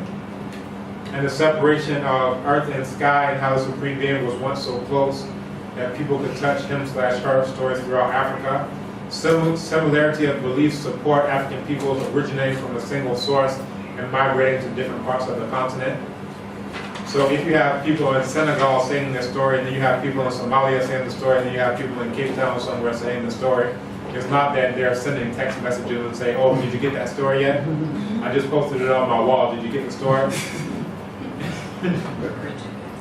It's that, this was something that we were thinking about when we were all in one spot. And we took different ideas of that story and perhaps articulated it slightly different over the thousands, if not millions of years here. Slightly different in this one, slightly different in that one, but the same core elements are there.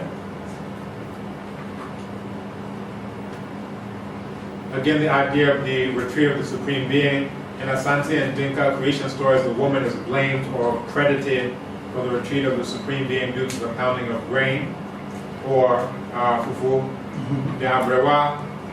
And there's a proverb, abrewa no nimne nimebiji. And this is the idea of the old woman, or the obatampa. So the old woman is seen, and you find this in African spirituality on becoming ancestors. Basically, the Abroa being the prototypical or archetypical example of Obatampa, that she did everything that was necessary to sustain her children in their lives. And it also brought about the duality, right? So she's doing this in order for her children to live. But now, in order to get back in touch with the Supreme Being, they are able to do this through death. And she was the one who discovered both of these things, that to live you need this sustenance, but then in order to reach back to the Creator, so you make this big, huge tower, the tower falls down, now people, some get injured, some die, and that's the discovery of, that's how we get back to the Supreme Being. Now, how many people think that being in touch with the Supreme Being is a good thing? Good. How many people want to die?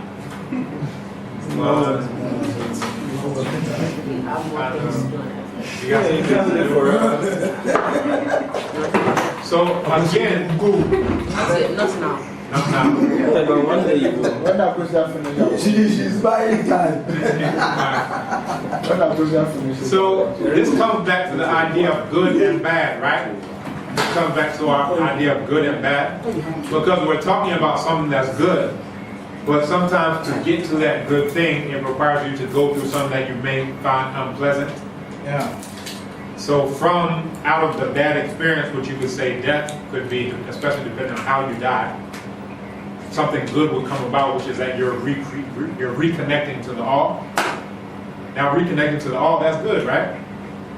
But they have the thing, all boy won't go to heaven, but no boy won't die. Mm-hmm. Yes. Yeah. You want the good thing, but you don't want the bad thing. Frederick Douglass was talking about those who want change without struggling for it. They want the ocean wild's mighty roar.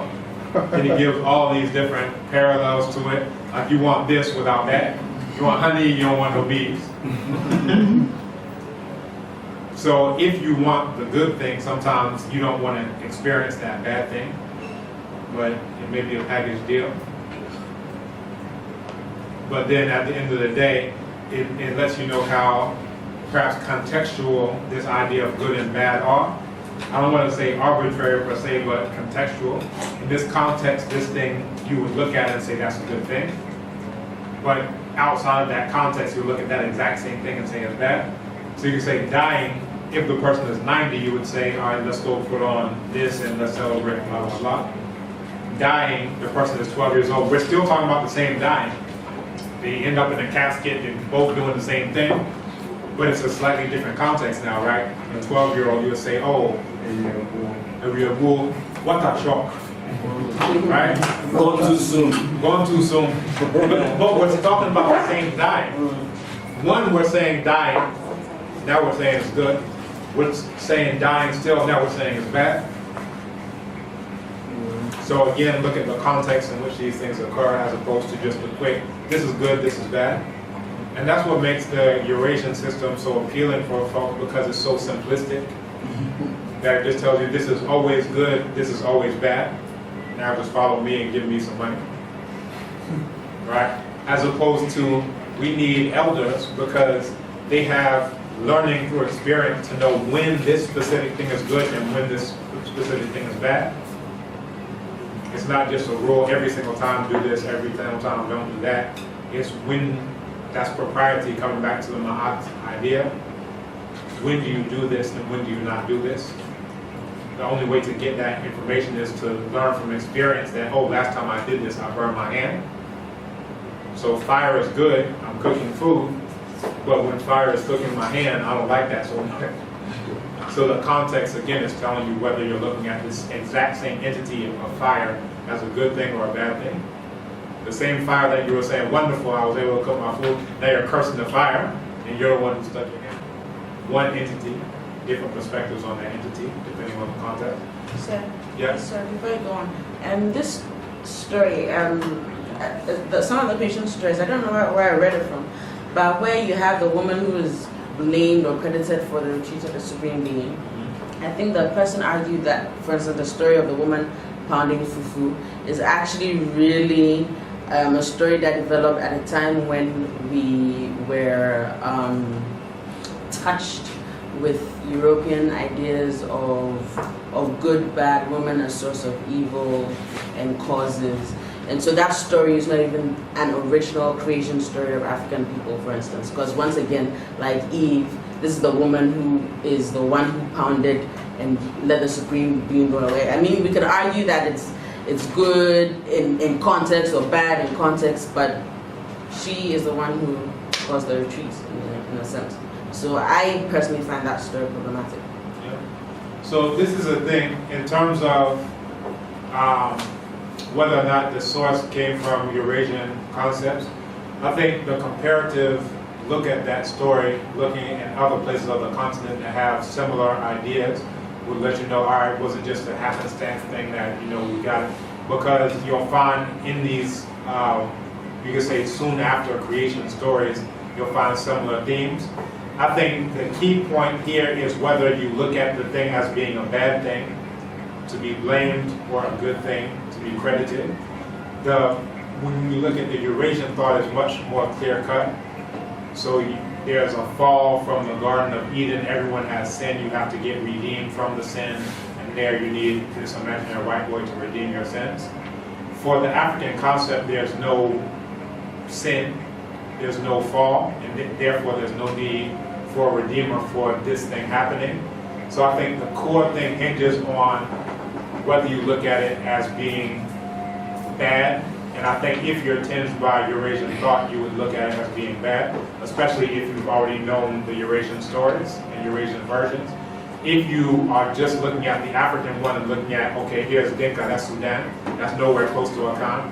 Well, the Sudan, maybe they got Christianity, they're still not Christians though, but maybe they got tinged by Christianity or Islam or whatever the case may be. But I think you have to look at, one, you find it in all these different places, in different variations, and then looking at it through African eyes as opposed to the Eurasian eyes, which is very difficult if we've been exposed to the Eurasian story. Not saying don't see it as problematic or whatever. We can say this is completely wholly indigenous, but I still think it's problematic, right? But at the end of the day, how did African people see this? Because when you talk about Obasanpa, that's something that everyone aspires to be. Right? So it's not saying, oh, how horrible. No, Obasanpa, that's the ideal.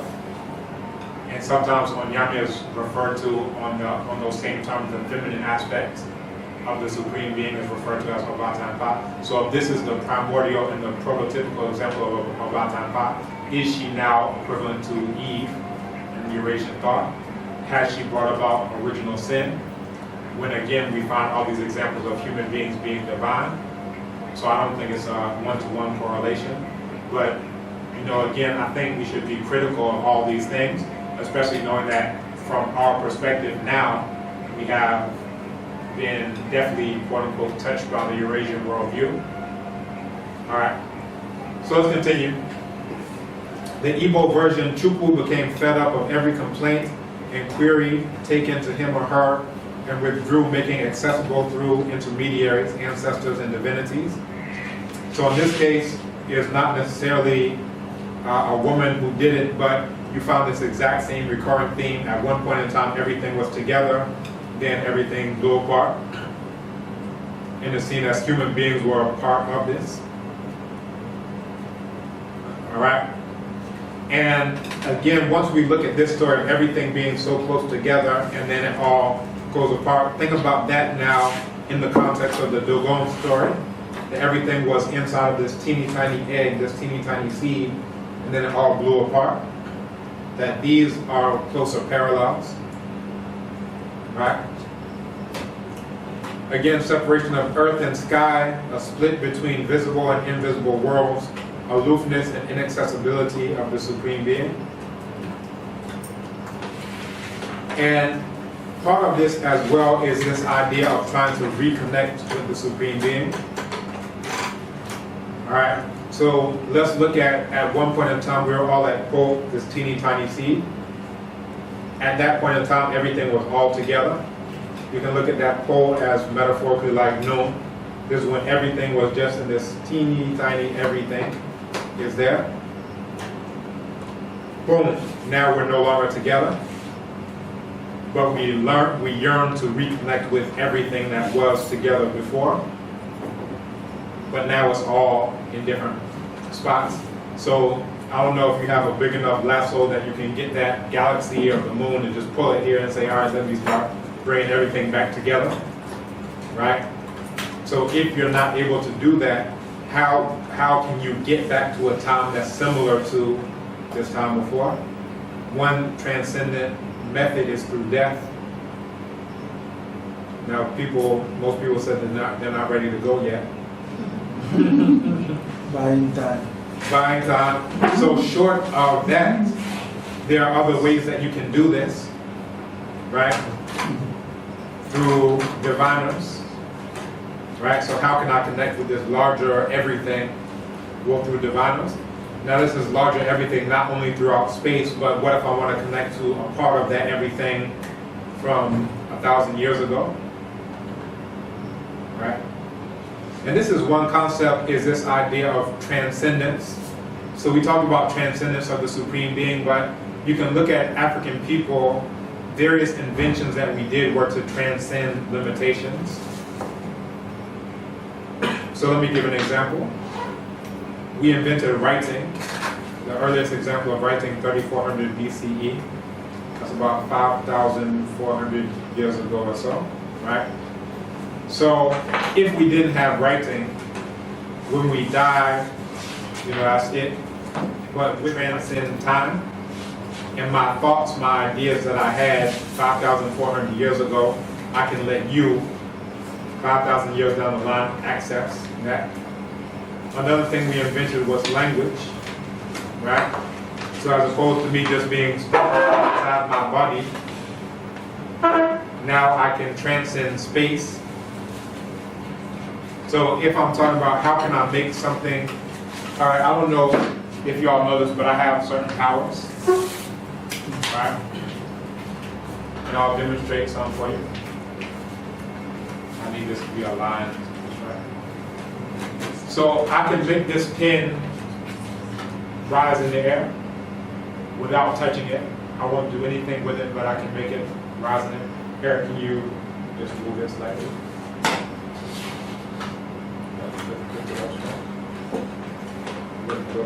Don't go.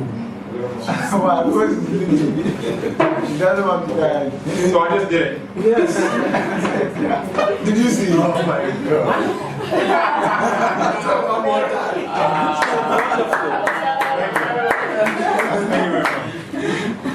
That's magic. That's magic. So it seems like a very mundane task that I've done, but if you understand the power of the word, right? You read Jacob Carulla's Medranetra, and he talks about how powerful the word is seen among African people, right? So what I did, I just transcended time. I had the power to transcend space, right? So if I want the thing to levitate, I'll use this thing that you think is mundane, the all-powerful word, in order to cause this thing to lift. Now all of you saw it lifted off of the table. I know you were waiting for something. I gotta see this. Of course, doesn't want to move. If we understand how powerful the word was, that would be an amazing thing. Or imagine that I use my words in order to get a pyramid constructed that is lasting for thousands and thousands and thousands of years. Right?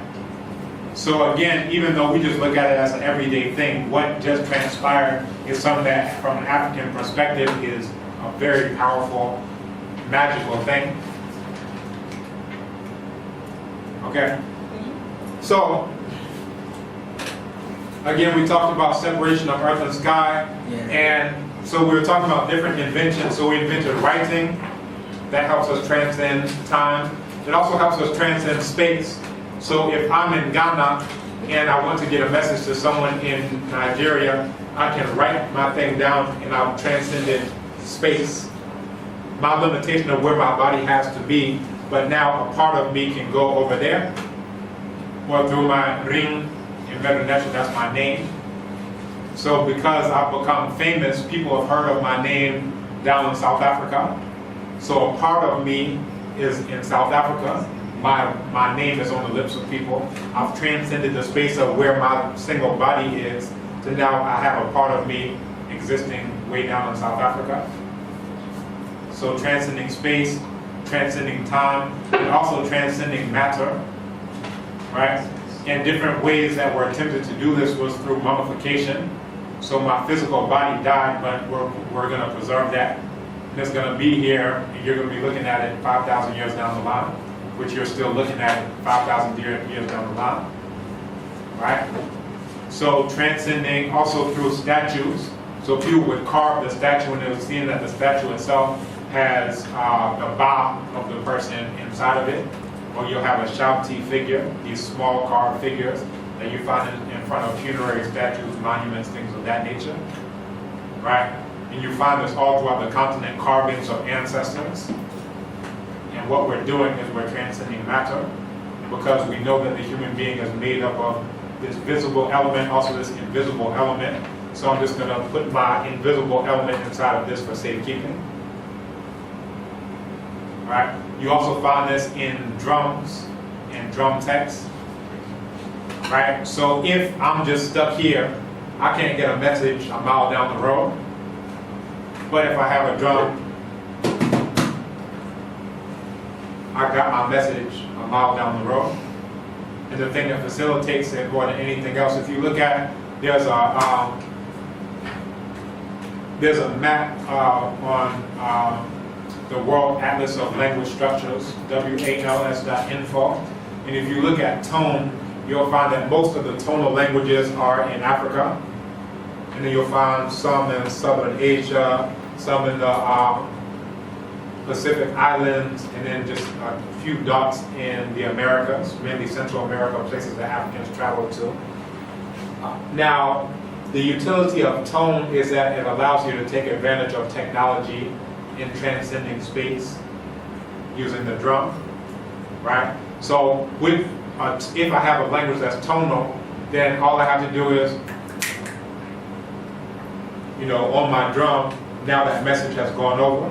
So the tone, having a language that has tone is now a technological advantage and innovation over languages that don't have it, right? So you can think about that on the level of a telegraph machine or a telephone or whatever.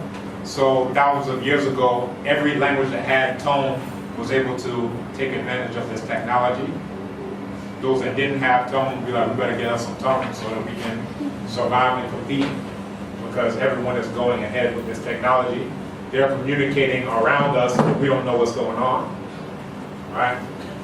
Again, this idea of transcendence and making contact with the Supreme Being by transcending your limitations. And there's the idea of bridging the gap, that we have a true nature, which is to be close to the Supreme Being, in touch with spiritual essence, and the gap can be bridged with ancestral and ultra-human assistance, right? Or simply through death. But since people want to get some stuff done before they go, well, now let's just deal with some of these intermediaries in the meantime. Also, idea of divinities and spirit forces, that there's no conflict seen in African belief systems, understanding of many powers, divinities subordinate to the Supreme Being. Right? Lesser spirit forces of nature followed by spirits of the ancestors. All of these are seen as deriving their power from the Supreme Being. They are a part of the all, but they're not the all. And you'll hear this, and it's a shorthand that if you understand it, it will make you understand. We say the all, everything. The all, you're inside of the all as well, but then so is every single thing else. So is everything that ever existed, so is everything that ever will exist. And in terms of these things, they've just transformed over time. And they act as intermediaries between humans and the Supreme Being, which cannot be approached directly for assistance. So in the same way that if I say, okay, go to that star a billion light years away, can you go? You may have a problem in your current state, your current physical matter. However, African people have invented all of these things in order to transcend those limitations, right? So to transcend those limitations, well, let me go to the diviner who can help to unravel this. Now I can get assistance from that star that's so far away. And this is the basic idea when we say not being approached directly. How can you approach every single thing that ever existed or ever will exist or that exists right now? It would be challenging. You may even have a problem. Some people are trying to go to the U.S. They can't even get there. Go to an embassy, denied for visa, blah, blah, blah. So if you can't even get there, how can you get to everything? Maybe you can try and get to the U.S. first. Maybe it's a step in the process. Being a spiritual being, pass through a diviner or an intermediate. Now, there is an understanding of all of this about ourselves and our spiritual systems. But it is also believed that we have lost it because we have lost touch with the underlying systems that gives us the light to the spiritual being. So for instance, in Choco, every year you have a lot of traditional priests coming from training. And most homes have deities that they have gone and acquired to help them go fishing, to help them in their trade, to help them in all sorts of things. So these traditional priests come back every year, and they are part of the household because the deities require the human agency, like what you're showing us with the shrine and everything, that they have to perform rituals, So, I mean, in as much as it would be nice to think that they actually have some powers, sometimes I believe they really don't have any powers at all because they've lost them. Whether they're taken to, we call it the big forest. And that big forest at the moment is even being turned into a big quarry. The whole place is being quarried up. So even where they're going to derive the training, which obviously has certain powers, is also being destroyed. So where are we going? Not sure it's destroyed. Yeah. That's what you do.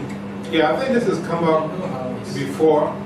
And one thing that we mentioned is that, well, let me ask you, is energy created or destroyed, or is it transformed? It's transformed. It's never created or destroyed. But you know, I don't know. There is a certain dichotomy in that community, for instance. You know, they go and they do all of these things. You know, spend so much money, follow it all the way, because they go from they come into the community, they're taken to the sea, where the sea meets the lagoon. And we talked about how the lagoon is dead. You know, we talked about, you know, in Ghana we have something called Jimawon, you know, and they're supposed to be these tall creatures that roam the streets at night. You know, and these days, and they have become part of folklore because people believe that they don't even come out anymore. And maybe they do, maybe they don't, but perhaps because we also don't go to them for assistance like we used to. So if we don't, then they don't come out. And maybe the real intermediaries also don't even have the powers to get to them to seek solutions to things. Because everything we do, we seek solutions. So, I mean, the thing I sent you last night and about libation. Yeah. And even until not long ago, and then Atamils comes and decides, no, we're not going to pour libation on 6 months anymore. But libation has been a major part of our ceremonies, you know, and we try and do the libation and then we do a Christian prayer and everything, but it's so important. So I'm kind of lost about where we are as a people, but obviously it's because of the infiltration of other belief systems. Interestingly, when he died and he was lying in the States and his family came from Central Region, they called liberation. Yeah, there you go. That one, he didn't have any more powers. Maybe his powers had already been transformed. Yeah, so all of these are very good questions, and I think, you know, you may just have to grapple with it. From what I know, energy isn't created or destroyed, it's just transformed. So if you're saying that, you know, the lagoon doesn't have any power, perhaps it's not accessible in the way that you were talking about before. Perhaps it's, you know, transformed to something else. But from my understanding, it's not that it did have power, now it doesn't, now it does, now it doesn't. That power can be tapped, right? Even, you know, when we're talking about, to bring into this type of example, let's look at the lagoons and how, you know, putrid they are. Let's talk about what we were talking about before in terms of crude oil. That's rotted forest.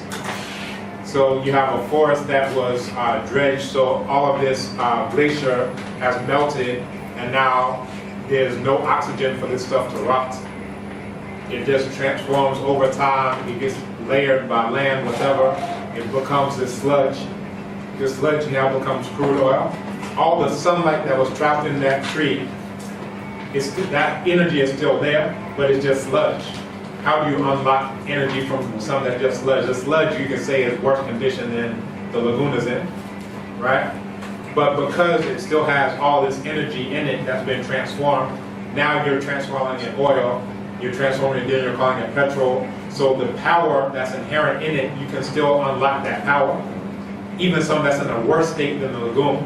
So if you can get something from a worse state than the lagoon and use that power to be driving your car around, it means that the power that's inherent in the thing is still there. Alright. Now I understand what you mean by energy being transformed, right? Yeah. Okay. Yeah. Okay. I'm glad I gave that example then, because otherwise you may not have been understanding what I was saying. No, not necessarily. It's just, you know, I mean, that lagoon probably not in our lifetime, won't become oil in our lifetime, but you know, I'm thinking about the parallels, you know, the energy. Yeah, and this is to give you like a concrete example of energy. You can see the energy of I'm flying my jet with this thing that was just sludge, right? And you can think about it in terms of chemistry, molecules, hydrogen. There's still hydrogen in that lagoon. There's still helium in that lagoon. There's methane in that lagoon. All of these gases, all of these solids, these things. The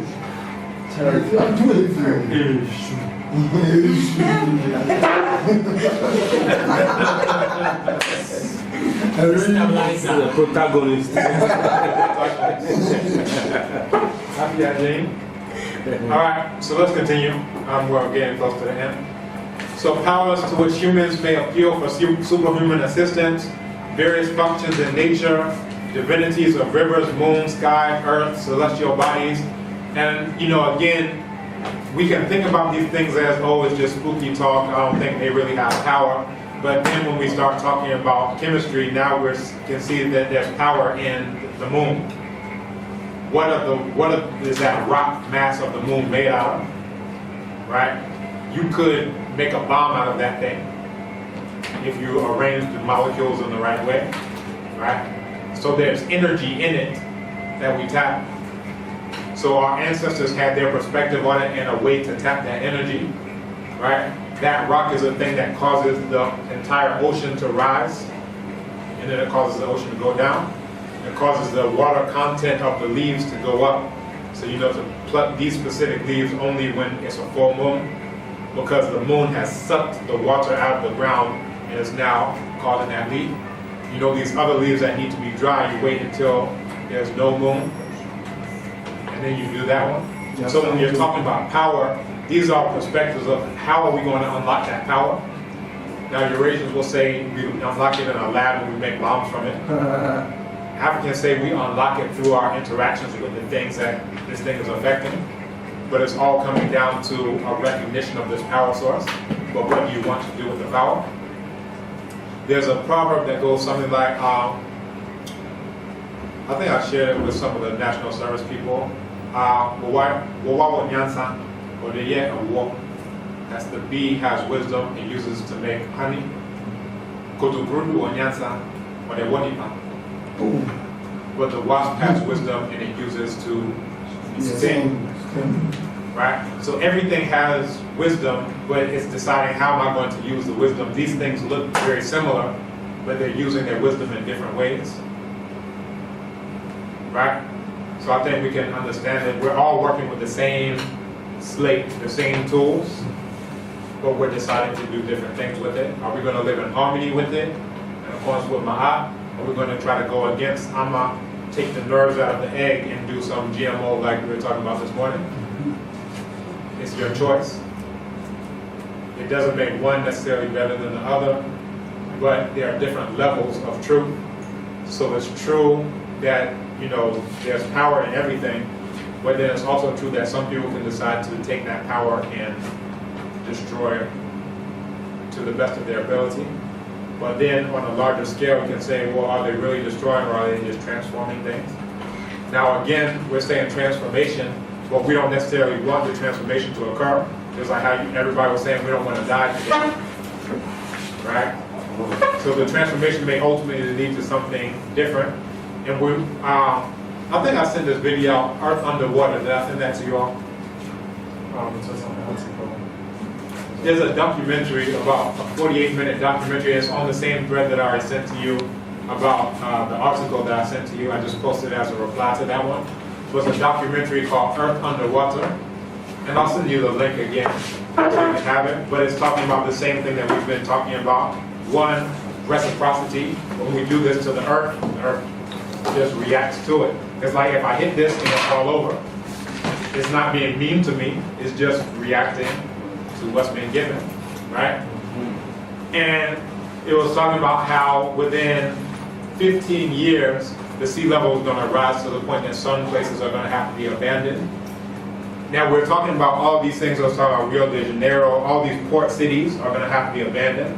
They're saying there will be a multi-billion-dollar project that would possibly be able to shut off the Strait of Gibraltar and prevent the Mediterranean from rising.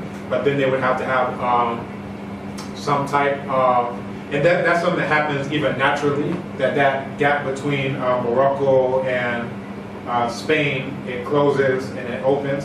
Anytime it closes, the Mediterranean, it turns into just a desert filled with salt, which is why they do salt quarries, you know, all around that place, because you have an ocean that just dried up because the evaporation goes quicker than all of that water. That looks like a lot of water, but it just goes like that, right? So they're saying that they would have to do something like a dam, and underneath it, they would have to have some provision to let the water go out from this side and come in from this side to keep a state of equilibrium, right? But anyway, the going and coming of it, let's look at all of those things in terms of these larger cycles of the great month. And we were talking about before where our African ancestors were expecting water to be a major factor here, right? So whoever's going to be running stuff is going to be scuba diving a lot, because you'll be getting in tune with this new water age that we're going to be coming into. And it can seem like, oh, it's just spooky, whatever, but look at all the water rising. Look at what happened the last time during the age of the fish. Look what happened the last time during the age of the ram. Look what happened before that, the age of the bull. Before that, the age of the twins, the two lambs. Whatever we're talking about celestially, we found that same thing going on the planet. And the water is rising, and that's what we're expecting. So we come back, again, there's power in all of these things. And if you can't understand it, then start thinking like a chemist. Then you'll say, okay, it's nitrogen, I believe it. We can also experience the immensity of the powers in nature, and that gives us a clue to the all-powerful nature of the Supreme Being. So if you look at the power in a single atom, fusion or fission, talking about an atom bomb, that's just one teeny tiny little speck. So if all that power is in this teeny tiny speck, imagine every single speck that ever existed, how much power is inside of that, right? So the powers of nature possess divine attributes, manifestations of the Supreme Force. We have a choice of how we want to interact with that Supreme Force, right? For stability or for transformation, for creation, for destruction, right? Also, we talk about the nature of entities. According to Gilbert, the Abosom are not man-made objects, but are spirits like lakes, rivers, streams, rocks, trees, and other natural objects. More precisely, most rivers and streams are Abosom, as are some, but not all trees. So again, we're talking about this essence that's inside of all of these entities and beings, right? Let's say that together. Abosom, Abosom, Abosom, Abosom, Abosom, Abosom. I hope y'all aren't scared to say the word. But I'm just doing that not Sarah, to... how you saying? Sarah is looking at you in a very interesting way. Yeah. If interaction, action at a distance exists, she's communicating something, you may want to put up your lead shield or... Okay. Maybe you never know he wants to receive it. Maybe. It can be harmful, wherever it is. It's all love. You know? At the end of the day, whatever it will do, it will cause a transformation. Yeah. Now, how you subjectively look at that transformation, it's up to you. Alright, so spirit forces, again, pantheons of divinities, the Orisha, Vodun, Mu among the Igbo. And these divinities and spirit forces can be called to human assistance by various means, right? The Supreme Being, the ultimate source of all power, again. So if we're saying all power, we're saying all power, right? Called on through mediation of divinities, spirit forces, and ancestors. And spirit forces can also be brought under control of specifically trained people. However, the divinities are not seen as being controlled in this way. So it's the difference between the Sumai that we were talking about before versus the Abosom, right? Is this something that I'm holding in my hand and saying, you know, bring me riches? Or is this something that's, you know, in this river, inherent in nature?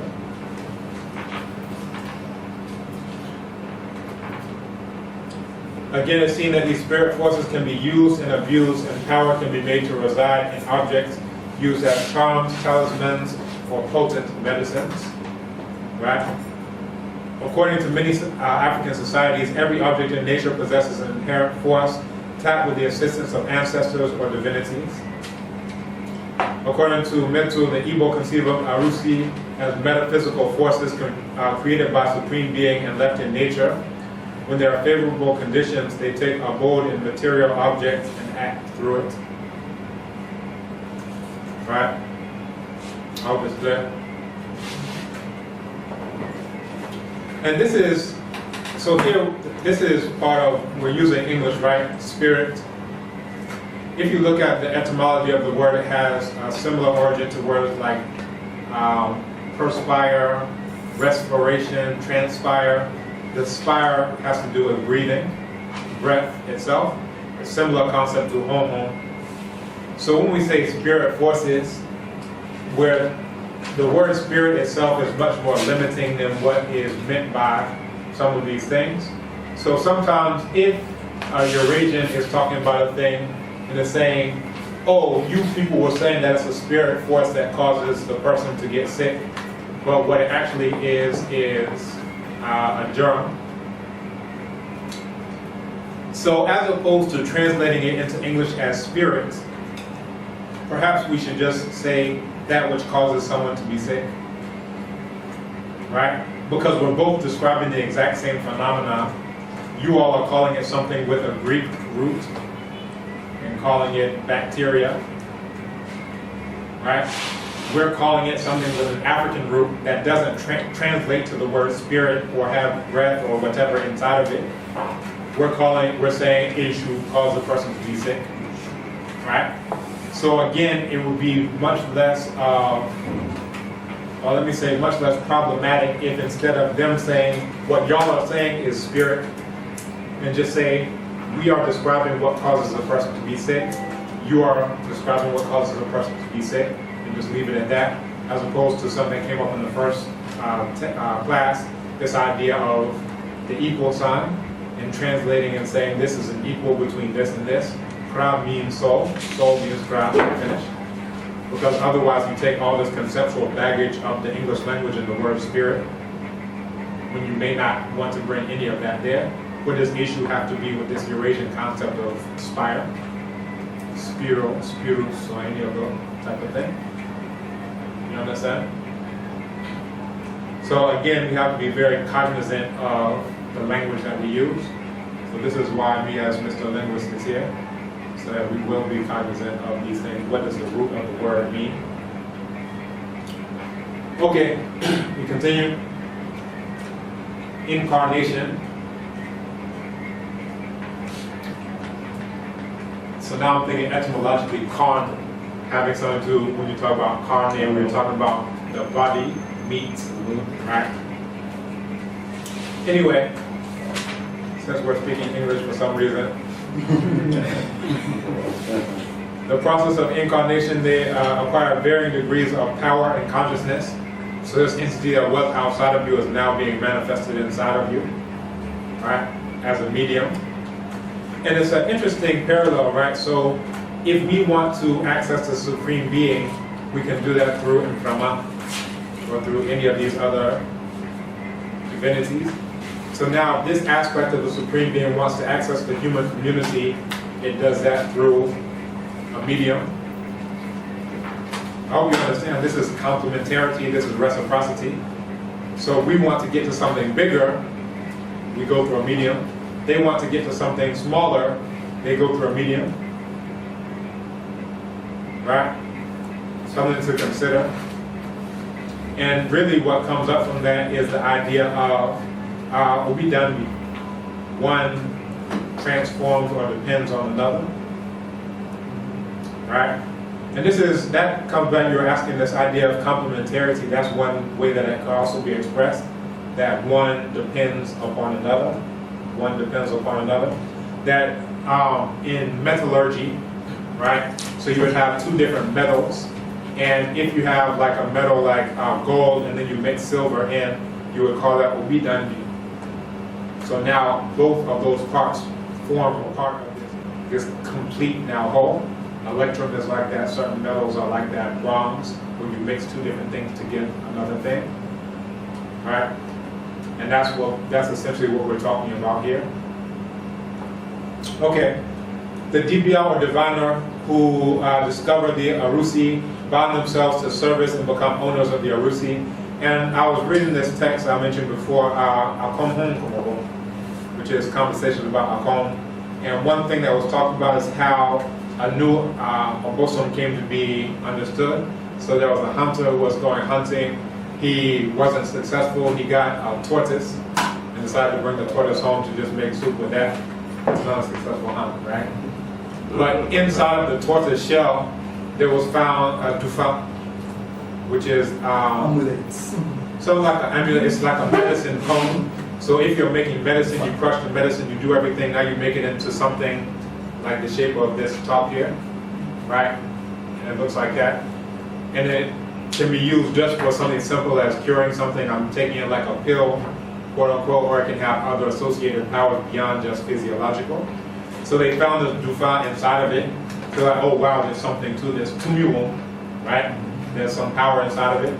So they brought this tortoise shell and the Dufa inside of it back to the community to see, all right, is this an obosum or what is it? And they were trying to bring it to everyone to see if someone could get possessed with it, because that was the defining feature to determine whether it's a obosum or whether it's something else. If it can possess someone, then all right, this is among the obosum class. So they went, eventually they got to somebody who was able to possess it, and now that becomes a caretaker of this tortoise shell and Dufa that was located inside of it. Right? So now if this is something that's helpful to the community, well, let's keep this relationship going. Right? So if we go to war, we go to this thing, all right, we need some help in the war. If we win, hey, we'll give you a sheep, we'll give you 10 cows, we'll give you this, we'll give you that. So we won, all right, that means you fulfilled your part of the bargain. We lost, we may give it some chances, right? It's not always like that quick, but let's say we give it some chances. But let's say, all right, you're not fulfilling your part of the bargain, you return back to Num, you return back to this essence of everything else, right? And we've actually had certain times, not in that exact same context, but in my mother's shrine, that we've had certain abosom and things didn't work out, so we sent them back to where they came from. All right? Anyway, the Arusu become property of the clan, the village, the family, or the individual. Also, lesser spirits, we're talking about Mani Asante, the Asumai. And the Asumai itself isn't the spirit, there's a spirit inside the Asumai. There's a spirit inside of the thing itself. And this is one of the things that Eurasians had issues with. They were saying, oh, they're worshiping the thing, the physical thing that they can see, because they don't have an understanding of something deeper than just that. By the same token, they're looking at the ground, it looks flat, so the earth is flat. Right? As opposed to seeing things in a much more holistic perspective. But now, the problem comes, and this comes back to Nangwa, right? When now they use that as justification for doing all the atrocities that they're doing. Right? So now we have to find a way to cut them off from their philosophical and cosmological justification for what they're doing. So at the very least, they have to transform to a more refined form of white world terror domination. Right? They can't keep it as crude as they were doing before, because now we've wiped that away. So now what do you come with? We come with structural adjustment, okay. We come with IMF, we come with World Bank, they're doing the same thing, just different ways. Oh, because you people can't develop and you have corrupt governments, that's why we're doing it. So whatever it is, we know that they have an objective.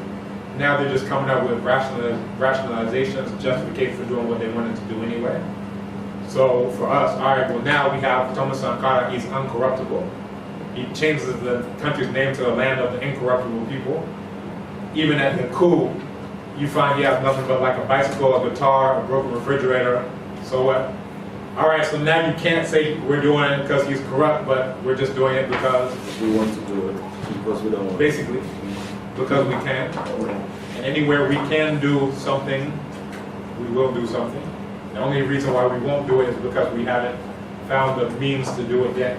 All right? But the other side of it kind of brings up the futility of trying to argue with Eurasians who are doing what they want to do. They're trying to be logical with someone who has, this is Bobby Wright in The Psychopathic Racial Personality.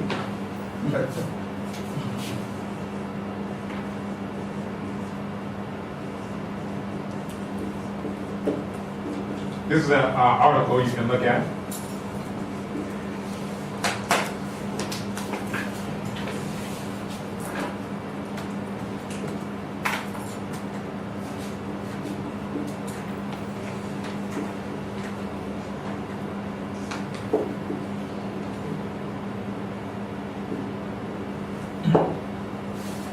So he says something that's very profound. He's talking about the futility of appealing to the morality of a people who have none when the variable is race. Right? So it's like, oh, let me convince you. Let me try to argue and be logical and rational with someone who is completely irrational when it comes to you. So you have a knife in your hand, you say, I'm going to kill you. And I'm trying to tell you how that's not a good thing and blah, blah, blah. While you're stabbing me in the neck, I'm like trying to argue logically with you. And how that's basically an exercise in futility, right? And we can see that that kind of plays out, not kind of, it plays out in the historical record in terms of they stopped enslavement of African people, at least chattel enslavement in that form, when the people of Haiti make them, and when they're so afraid that Haiti is going to happen all throughout the planet. Now, when Europeans tell a story, they say, oh, we realized that, oh, this is wrong. So therefore, let's stop doing this wrong thing that we're doing. They'll say, oh, the economic system changed, and this didn't require this, and blah, blah, blah. But when we look at it, they still to this day, and they always try to make sure that there can't be an example of Haiti that is successful. Anytime there's a success story, they have to make sure that they nip that right in the bud. And you find this time and again, because after the Haitian Revolution, you can look at Gabriel Prosser, you can look at Nat Turner, you can look at all these rebellions. That's what ended enslavement. The Civil War in the United States ended enslavement when, as soon as Africans got the ability to fight, within a couple months, this thing is over. So for them to come back and tell you, oh, we just felt, no. The only time African people have make any changes when we force them to change. You're depending on a Eurasian to stop doing something out of the kindness of his heart. Keep waiting. Anyway, that's a sidebar. Let's continue. We're getting close to the end in our time. So among the Asante Asuman, lesser spirits, then Abosom, they're seen as messengers or spokesmen of Abosom. So the Abosom themselves are messengers of the Supreme Being. These can be seen as messengers of those. The Asuman can be tapped through the Abosom like the Igbo Arusi.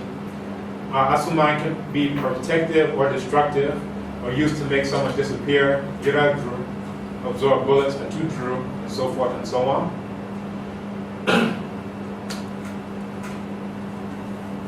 The human being in relation to divinity. In various African cultures, the divinities or powers manifest through human psychological or emotional states. And this is where we closed out this discussion. We're talking about Igbo and Dinka conception of this.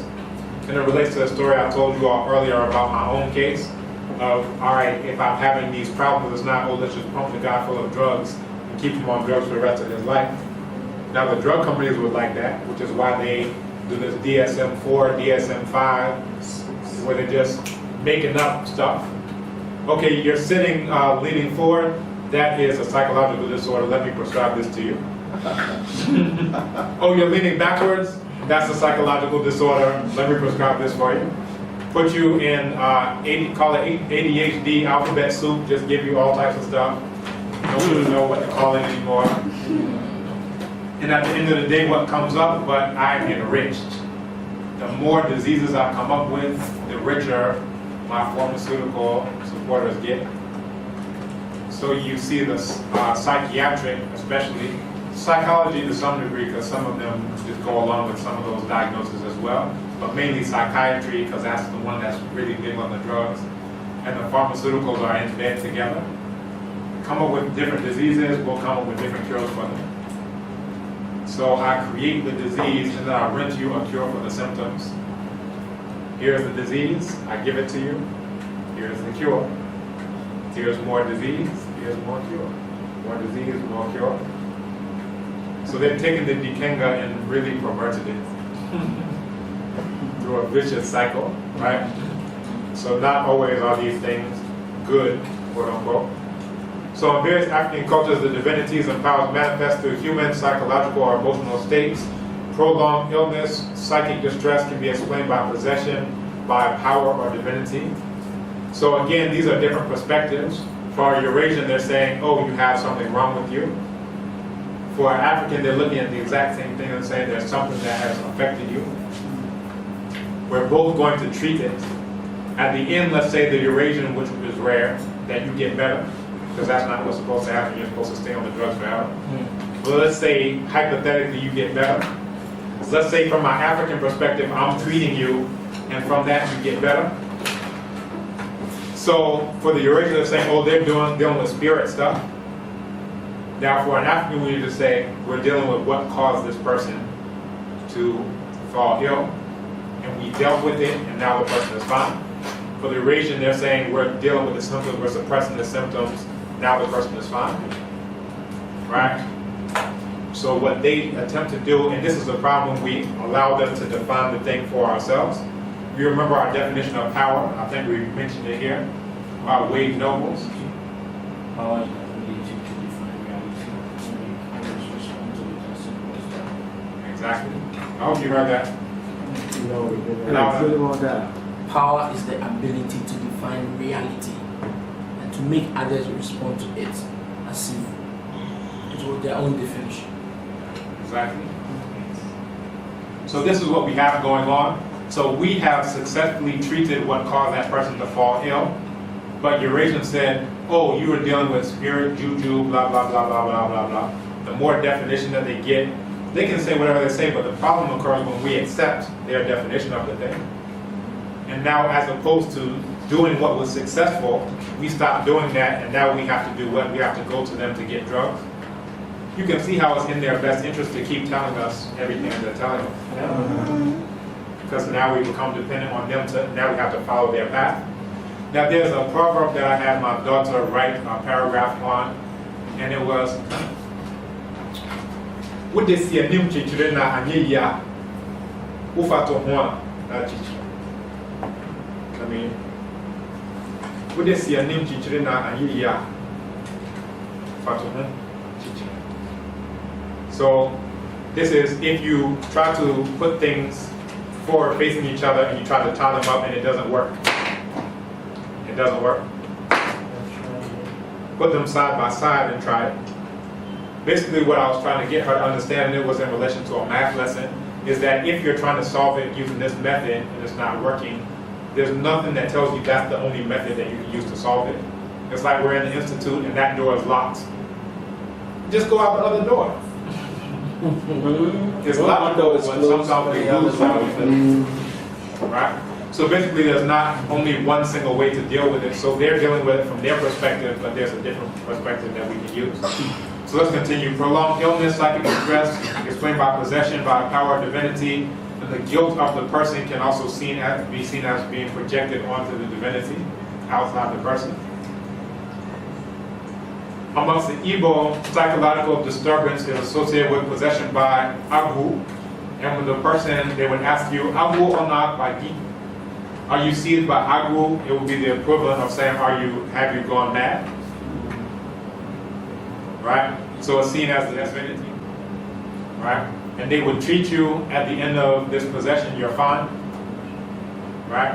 And that's the same thing that I mentioned in whatever class it was, class 1 or class 2, also happened to me. And that's how it was explained. They brought all these diviners, people in the Yoruba tradition, in the Akan tradition, in the Kemetic tradition, every tradition. They all worked on me, they all whatever, and eventually I got better.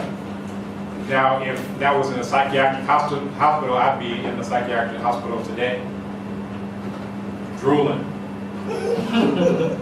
and enriching whichever drug company that was, and they would be like, yes, good job. So I'm so glad my parents were African, because being Eurasian is very costly, more ways than one, right? And the example that was given here was for the young Dinka man, Ajak, who had a nervous breakdown due to family pressures and a sense of overhanging guilt, and was found running and jumping violently throughout the town, and they gave the background, right? So the father, passed, the younger, irresponsible one, whatever. And it was announced that, and also to the spirit of the father.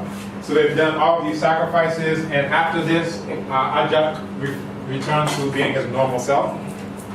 So you've gotten the results.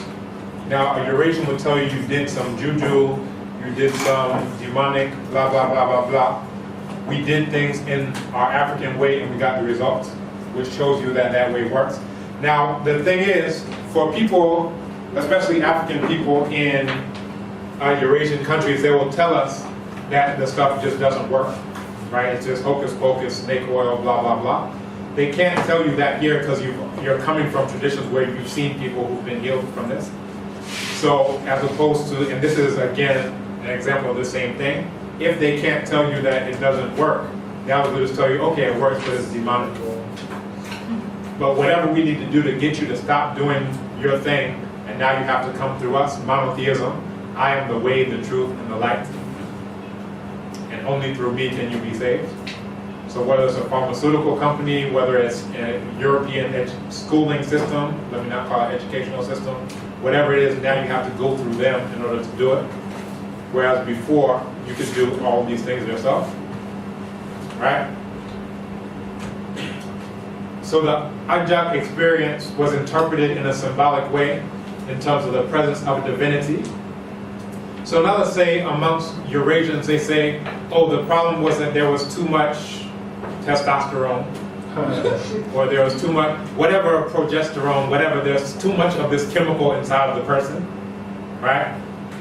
Okay, if that's what they've diagnosed, they've done a blood test, they've seen this chemical inside of it, they've identified it, progesterone or testosterone or estrogen or whatever the thing is, let's say that that is whatever the Latin word, the Greek word, whatever root it has, right?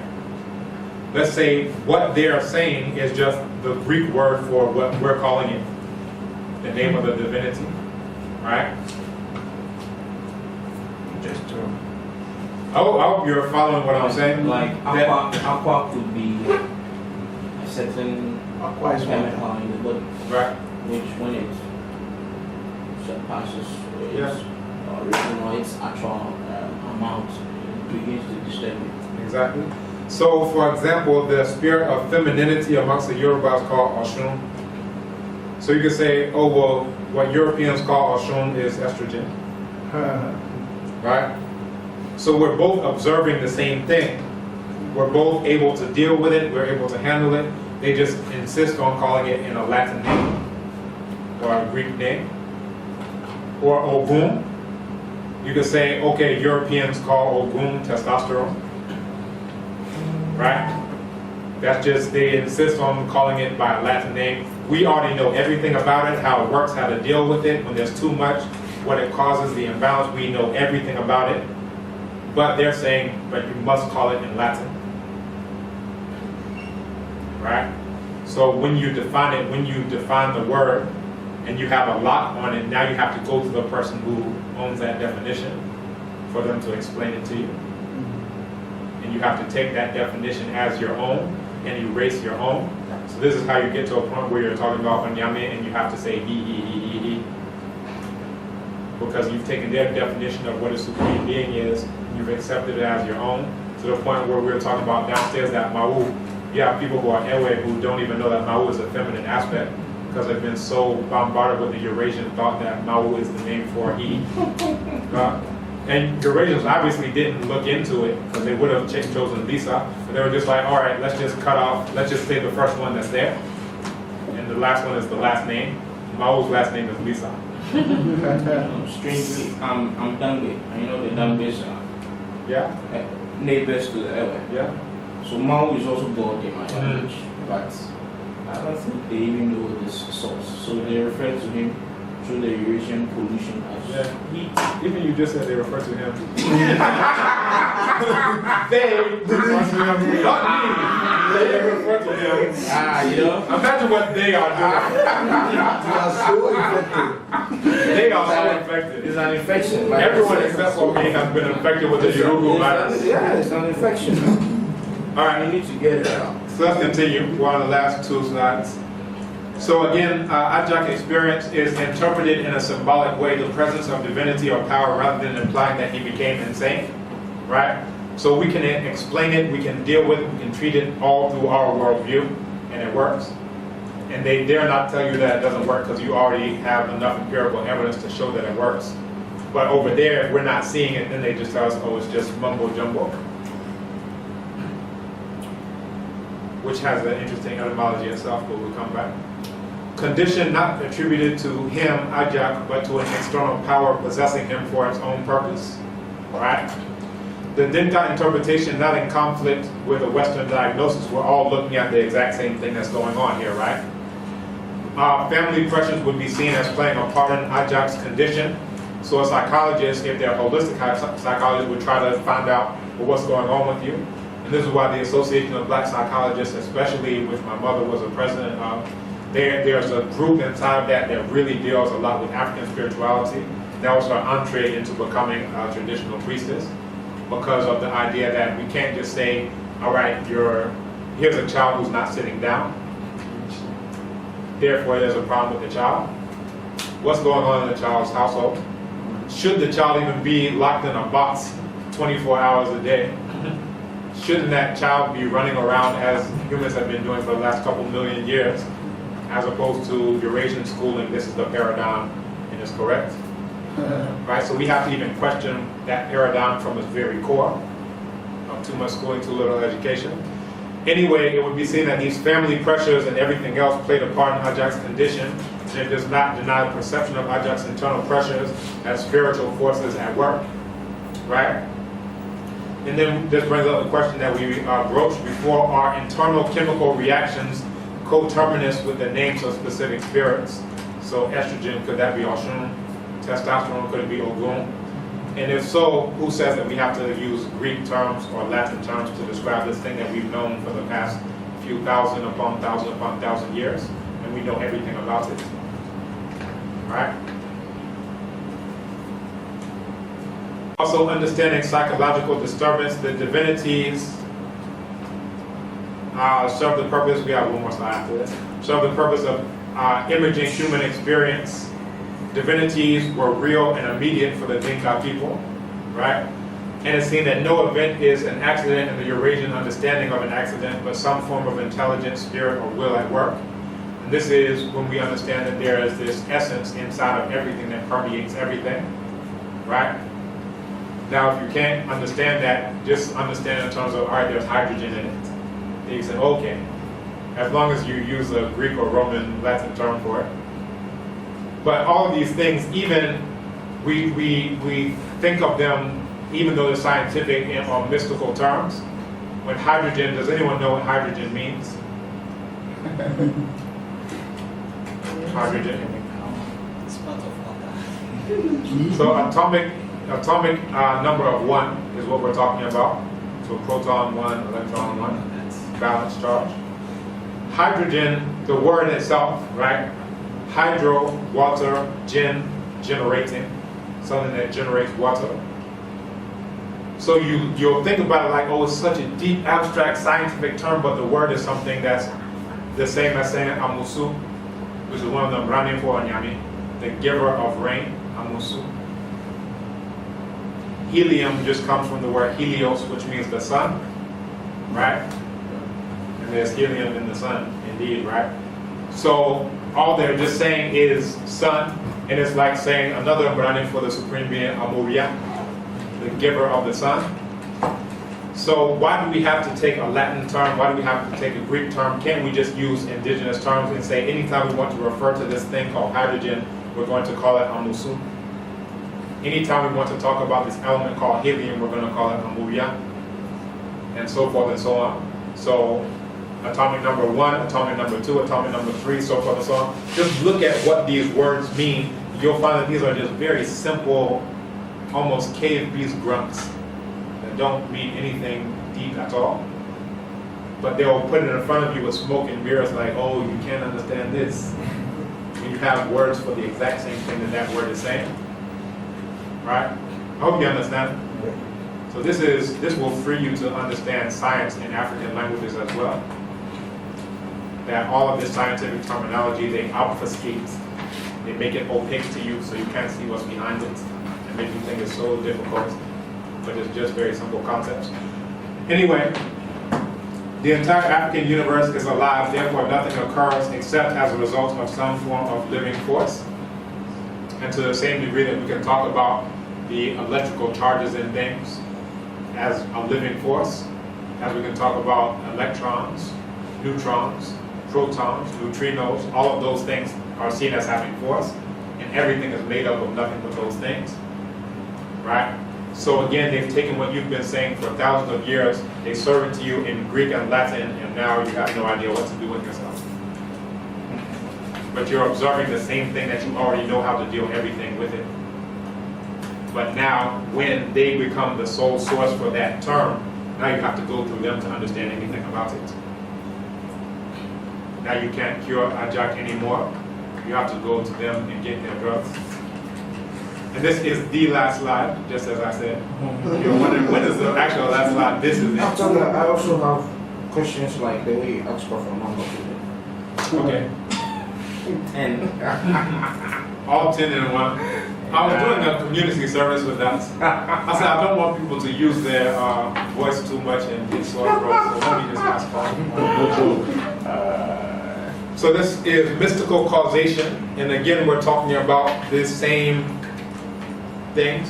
The Azande notion of mystical causation. So Azande boy accidentally knocks his foot against a tree stump and got a festering sore due to a rival or entity.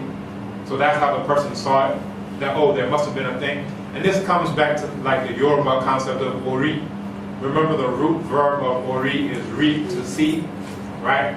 So if I'm walking along and I don't see it, there's a lapse in my ori, as opposed to protecting me, and there are different things that can cause me to not protect myself, such as guilt. So if I'm feeling bad that I just stabbed somebody and I'm walking along and I trip, the first thing I will think about is, oh man, I shouldn't have stabbed. And there's a quote, an author, Mwalimu Baruti says, he says, paranoia is the sudden realization that everything is connected. We don't want to know. You don't want to know. Paranoia is the sudden realization that everything is connected, meaning that, you know, if you fall down the steps, the first thing that you would think about is the person you pushed down the steps a week ago. You won't think that those things are completely disconnected if you see things like this. If you don't see things like this, like, oh, well, I broke my leg, I don't care. Then you fall down again, I broke my leg again, I don't care. At a certain point, you'll be like, please, let me forgive me for what I did. You'll see that person. So those who are excessively what are they realizing? Right? So this is there's a proverb that goes to that idea. Neochucha amene na usro ayada. Neochucha amene, one who cuts throats usro ayada, is scared to lay on his or her back. Right? Because you think everyone is like you. And you think that you deserve justice for what you've been doing. This is when you see Eurasians who are building up their nuclear stockpiles and getting new warships or getting this, that, and the third, is because they think that justice exists in the world. And they give you, an African, much more credit than you give yourself. So when they're electing Barack Obama and there's a record run on gun shops, when a white woman is in an elevator with someone your height who's black and she clutches her purse, that's because she thinks that there's justice that exists in the universe. And she thinks that if there's anything like justice, you should be beating me upside the head with this first. If there's anything like justice in the world, every country should be taking this land that we stole from the indigenous people through genocide and enslavement, right? So guilt, paranoia, whatever, they think that, yes, that should happen. And they think that you have the power to do it. And the proof that they think that is in the fact that they are building up all these. If they thought you couldn't do it, they would say, you know what? We're going to spend zero on defense this year. And we're going to sell off all our nuclear weapons because we don't need this because no one can do anything to us. But they don't think that. They believe in you more than you believe in your African selves. Anyway, Yeah. the stump itself was not seen as mystical, but he attributed to witchcraft. What he attributed to witchcraft was that on this particular occasion, the cut which he had expected to result from the knot festered, whereas he had dozens of cuts which had not festered. Surely these peculiar conditions demand an explanation. So if you're not looking for the explanation inside of yourself, you're looking for it outside of yourself. Or the most intelligent would be to see the interface between internal and external. Now what most people like to do is look only internal or look only external. very few people like to look at the dynamic interplay between the two. And just in terms of African people, I find Africans in the diaspora tend to like to look at external in terms of our problems with Eurasians. And I found that continental Africans tend to like to look internal in terms of our problems. Say, oh, we're corrupt, oh, we're this, we're that. However, I would submit that looking at the dynamic interplay between the two, that's where we would find our solutions, the complementary interplay between the two. Now, if you talk to someone from the diaspora, I'm overgeneralizing, clearly, but if you talk to someone from the diaspora and you're talking about, oh, our problem is that we're so corrupt and we're this and we're that, you know, it may fall on deaf ears because they're like, my brother just got shot by the police, what are you talking about? So you think you're corrupt, try America? Yeah, try America. The lobbyists, the this, the that, you know, the GMO, Monsanto, DuPont, they run the country. What are you talking about? And then vice versa. If you come from the diaspora, you come to the continental African and you say, oh, our problems are, you know, Eurasians, white people or whatever, you're like, what are you talking about? You know, this guy just stole $1 million here, they're riding in 4x4s. All of their empirical evidence is on the internal. All of our empirical evidence is on the external, right? But when we come together and we can have a dialogue and come to some level of understanding as Africans of the diaspora, Africans of the continent, that's where we start resolving our issues. Because then we can see the dynamic interplay of, well, when we do these internal things, who benefits externally, right? Who is doing external stuff in order to make us do these things internally? Right? So now we're starting to see both sides, who originates this and who benefits from it, who originates this and who benefits from it. And then we can start thinking intelligently to say, well, how do we cut off, how do we decide, let's unite internally to fight off this external thing, right? And then we start to get to a level of balance and intelligence and understanding and actually resolving our issues. And as I mentioned, as I promised, that's the last slide. That's the last slide. Okay. So, Doc. Those who have to run, feel free to run. Doc, the rest is short. About psychological disturbance and how the African perspective approaches it. I have read that quite often when this African practice of dealing with people with psychological and affective problems employ methods that in human rights terms are considered to be torture. Right? And I was wondering if you have any clarification or personal experience or information about that. I recently read a piece. I read a piece by some lady about how, you know, psychological people who are psychologically disturbed are treated over here, and she overemphasized. Like, she clearly overemphasized, but it doesn't take away the fact that she must have observed these things, although she chose to blow it out. She must have observed the use of torture methods in dealing with people who are psychologically disturbed. Yeah, so this is a thing. Actually, there are a few things. I've gone to a shrine in Asante region where there was someone who was quote unquote mad, who was chained, like physically chained. So in human rights terms, you could say that's something that is questionable at the very least. Before I come straight through that, let's look at it in a global sense. In Chicago, they had to do a moratorium on the death penalty because this white police officer and everyone under him, John Burge, used methods in order to extract confessions. And what he did, he would handcuff men to a radiator, get a battery, and link the battery terminals up to their testicles, and give them a shock, right? Amongst many other things, sometimes crushing testicles. There's other cases of, actually this happened, one guy just died recently. I'm thinking of Larry Davis, who was beaten to the point where his spinal cord was severed, right? So, you know, let's look at this in a very broad sense. There are a lot of torture methods that are being done. not necessarily to get this result of healing the person. All right.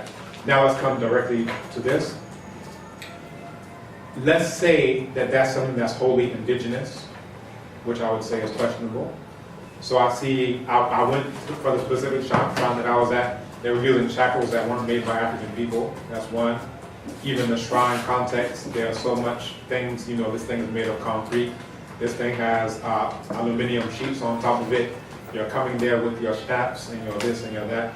There are so many elements that are there. So for me to look at this shrine now as something that is pure and untouched for an African context, I would be insane myself to think that, because everyone there is wearing shorts, t-shirts, and everything else. So they're not at this remote place in Africa that hasn't been, I like that term that you mentioned before, it has been touched by Eurasian thought. But let's just assume that it's something that's purely and wholly indigenous in this place here that we now know as Ghana.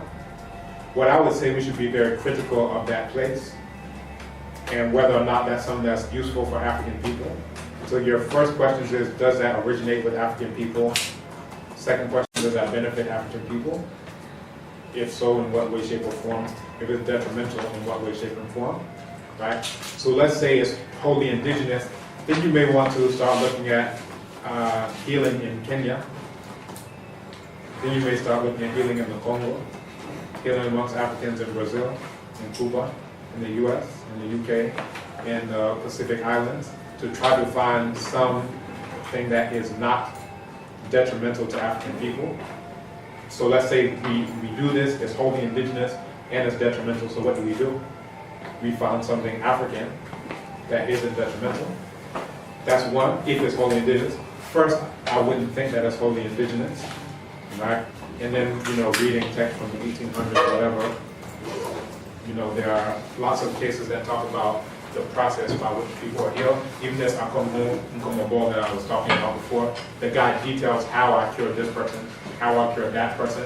I haven't come across the same, and he goes at least dozens and dozens and dozens of case studies. I haven't come across one where it says I chained the person, or I did whatever. This is in the 60s, 50s, 60s, 40s, right? So let's say it's not wholly indigenous. Then we also need to be critical of it. I think the beginning and end of everything I'm saying is whatever it is, we need to look at it critically and examine whether it originates with African people, and even if it does, it may not benefit African people. So we have a context where we have something that we found continental Africans doing, or diasporan Africans doing, and it's not helpful to African people. So we shouldn't call that thing an African thing. We should say this is an anti-African thing, right? That's one. If we see it as something that's anti-African, then we go and look all throughout the African world, throughout space and time, to find something that's pro-African, in the sense of it originates with African people and it benefits African people, right? If you have a case where you can't find anything on the entire planet from the beginning of time up to now that originated from African people, then you can say, all right, let's try to find something that's made by someone else that benefits African people, right? We've never come up with anything good. Let's find something somewhere that benefits African people, right? That's not the case. We can find something that we originated that benefits African people. But whatever the case is, I would say just think about it as someone who has the objective of trying to help African people. Whatever your objective is should determine what the methods you're doing in order to get to that method.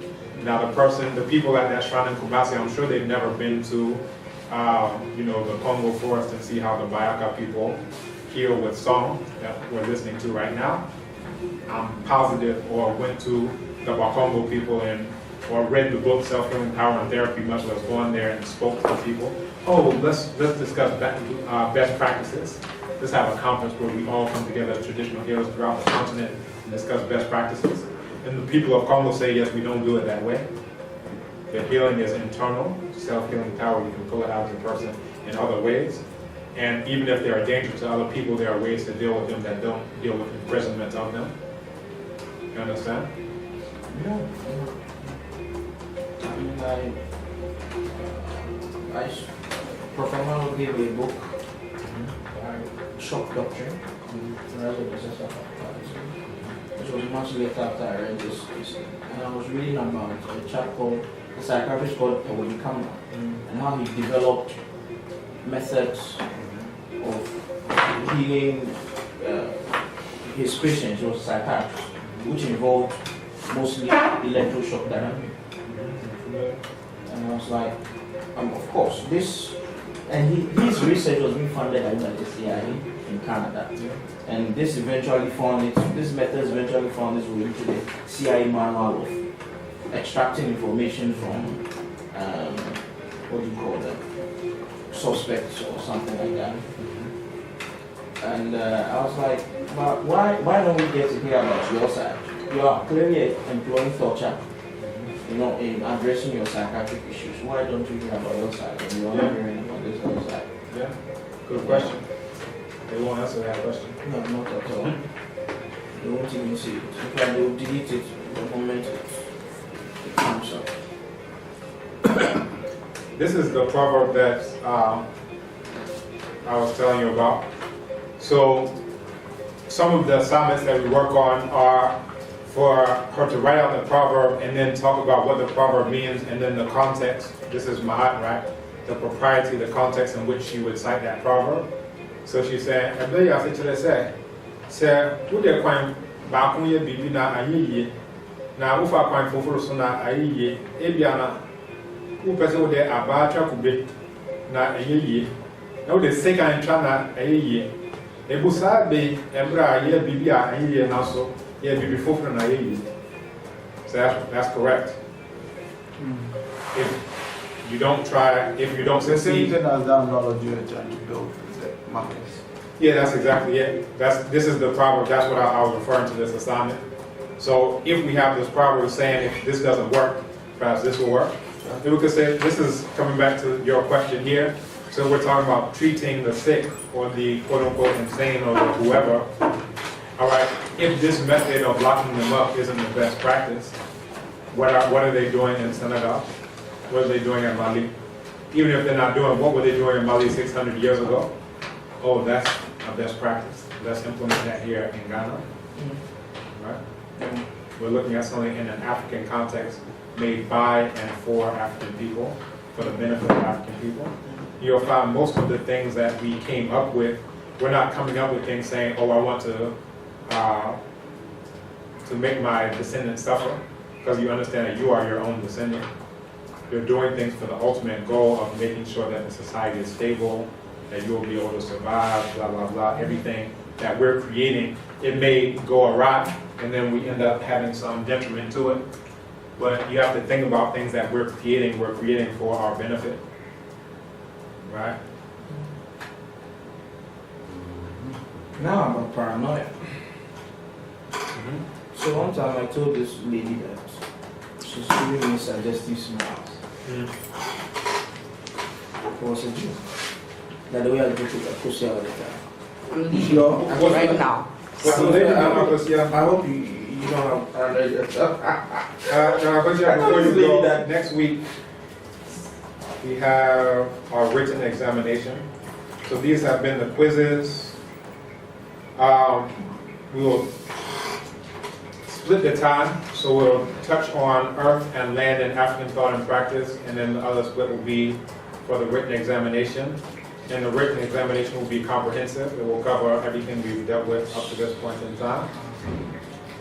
Right? Is that short answers, right? Short answers, and some will be, just some similar to like this type of format. So some will require you to articulate, some will just be name this, name that, what is this. So a mix. But the test is on week 8? Everything from week 1 up to week 8. And the main thing will be the primary text, but at points in time we've discussed the supplementary text in class. Some of that will come here too. So just like here we mentioned Serhan Job's 2 cradle theory. We assigned that as reading. We also discussed that in class. So all of that is fair game as well. You're getting an understanding of what we're talking about in terms of African worldview. Yes. Yeah. Can I make a short response before I proceed? Can you turn the air conditioner on, please? Because it's getting hot in here. As in, regarding what she said, she finds the creation myth problematic. I feel like one is bound to. Well, I mean, if we take it at its face value and also we look at it from Eurocentric like view, as in looking for what is bad and what is good, we are bound to like find it, as in find problems with that. I feel like it should be more symbolic than as in just taking it at the face value. For example, in the Christian myth of, as in the one you women being what do you call it? They are associated with the retreats of the supreme being. There is, yeah, I mean they say that they are pounding fufu or they are pounding something, and if you read Sheikh Anta Diop's work, I feel like there is a link, as in they are trying to link them to being a pivot of the home, as in because it's an agricultural setting and women were in charge of that aspect. It becomes like, as in a way to also let you know who is in charge of that aspect. So I feel like if you have to look at maybe the symbolic as in values of the creation myths, instead of just looking at them as in the face value, would find like as in problems or would be like would find. I agree. Yes. But the problem with what you just said right now is most people do not look at, how should I say it, myths are open to interpretation. Everyone can have a creation story. You have just interpreted it like this. Someone else will interpret it the other way. And where I'm coming from, anyone who hears that story, that is what they'll see. Oh, the woman is there. And this is me talking about masses of Ghanaians, masses of Africans, and all of that to justify why woman is. So my question is, my problem with such a story is, it's really open to interpretation because it's myth, it's all open to how the mind understands it. And I honestly don't have faith in Ghanaian minds. I mean, I work with everyday Ghanaians. I won't give them this story and expect them to interpret it the way you do. So how would you solve that problem then? Well, We should give them shake and the other.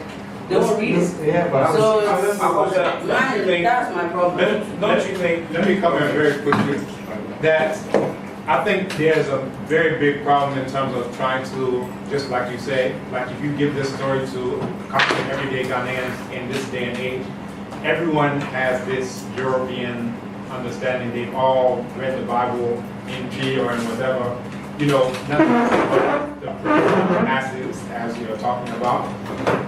If we're looking at this through African eyes, most Ghanaians aren't looking at it through African eyes. They've been infected with this diametric opposites. God is here, the devil is there. One thing has to be good, its opposite has to be bad. So therefore, man good, woman. So when I have my classes, 200 level classes, I ask people, I haven't prompted them ahead of time. I say, think like a European, man, woman, which is good, which is bad. All of them answer correctly. If I say white and black, which is good, which is bad, all of them answer correctly. Not correctly like good, but correctly like if you're thinking like a white, that's how you would answer. I go through like about 10 of these, all of them, and I say all of you are excellent at thinking like a white person. So now let's try to not think like a white person and think about things in terms of complementary opposites. One doesn't have to be good, the other one doesn't have to be bad. If you're seeing things through African eyes, the woman doesn't have to be bad for that thing that was done. The man doesn't have to be good. The man isn't even mentioned for the most part in there. She has children, but we don't know which one is man, which one is woman, whatever. So if you're seeing it through African eyes, it's not necessary to put it into a diametric opposites thing, but the problem is all of the masses have already been infected with this Urugu virus. So the way to attack that virus at its core is to infuse them with complementary opposites through some of the stories about Maud and Lisa. I would give them that before I would give them this. Before you give them that so story. They may already know the story, but if I'm going to highlight this idea of complementary opposites, I would tell them about Asar and Aset. I would tell them about Amen and Amenet, Nun and Awenet. I can find their stories all about the continent, Geb and Nut, right? Onyame and Asase, even that, bring this idea of complementarity out better. And I say better, I don't think the story is problematic if I'm seeing it through African eyes, that she saved us by one, giving us nourishment. That's the only reason why we exist. If she didn't do that, we wouldn't be existing. And then 2, by showing us how we're able to reconnect with the Supreme Being. But if we already know the story of the fall, we're sinners and we're born into sin, now we need a Savior to come to save us from the sin and blah, blah, blah. And the only way to get to it is through this imaginary whiteboard. We all have that conceptual baggage. So we're looking at every single story that comes to us now through a European lens and infected with the Urugu virus. I totally understand, and I totally agree. I think I just have a problem with creation stories. Remember in gender class, we watched this, there was this video, it was a film about a group of people in some parts of Africa, and how they had a creation story, and it's just so convenient to tell a story and place people where you need them to define why you have to be like this today, you know? And I mean, for instance, in that story, they said, oh, woman was at the top, was a ruler, but then she did something, so now man had to be, and it was just so convenient. You know, I can write those stories. I mean, there are people who are writing those stories. So I don't know. So this is where, you know, it's a similar point to what was mentioned here, that if we find all of those stories to be problematic, let's say they're all problematic, let's look throughout the African world and find and highlight the stories that are less problematic or not problematic. You understand? What we tend to do is we know all this European stuff. We know a fragment of African stuff. So we say, oh, look, African stuff is bad, and then we just go through the European theory, European ideology, European religion, or whatever, because that's all we know. What I would suggest, and I think we even diagrammed this before, is that if, let's say this is actually bad, good, now let's find something that isn't bad from African people. It shouldn't be this diametric opposite. Africa is bad, so let's go to the good thing that's European now. So what does that say about cutting a woman's clitoris and labia or circumcision?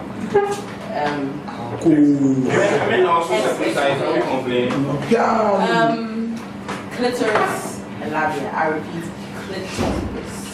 Cutting the clitoris as a way of ushering me into womanhood. Or removing the male masculine parts. How is that? How is? I don't know how to finish the question, but you know what I'm saying. Yeah. So, amongst African people who I know who do that, they don't do the labia, they do the clitoris. So the clitoris is seen as the masculine aspect. Okay, so let's just stick to clitoris. How is that acceptable? Right. You have to look at it in the context, and again, not necessarily seeing it as acceptable. But if we're questioning that, then we should also question the masculine aspect of it, which we find people don't tend to do, because Europeans also do that. Because Europeans do circumcision on men, therefore it's fine. You know, there's no male genital mutilation or whatever, right? We don't problematize it, not because it's good or not because it's bad, but because it's normal and normalized amongst Eurasians. So again, if we're going to say that the clitoris cutting is problematic, then we should also, by the same, and I'm not saying let's not say that, let's say that's problematic, let's also say that the male one is problematic. Right, and now you find African people on the continent who didn't do either one. So for our cons, they saw that as being a foreign thing, and they would cut your head off if you were seen doing those types of things. They said that's Amanfrofo is like the people who come into the nation and that's their ways and behaviors. So they would see it that anyone who was cut in any way, shape, or form has been, how would they say, that there's been deformed. It's seen as parallel to being deformed. So you can't be a queen mother, king, and anything if you've been deformed in that way. So let's say that if, and this is the thing where I would like some equitable discourse, if we say that females so bad, and Europeans do that, and they mark on that because they say now we can get our agenda in, whatever that agenda happens to be, they never say anything about the male ones. Both are seen as complements of the exact same process. So if you prioritize that, please prioritize that. If we're saying it's bad, fine.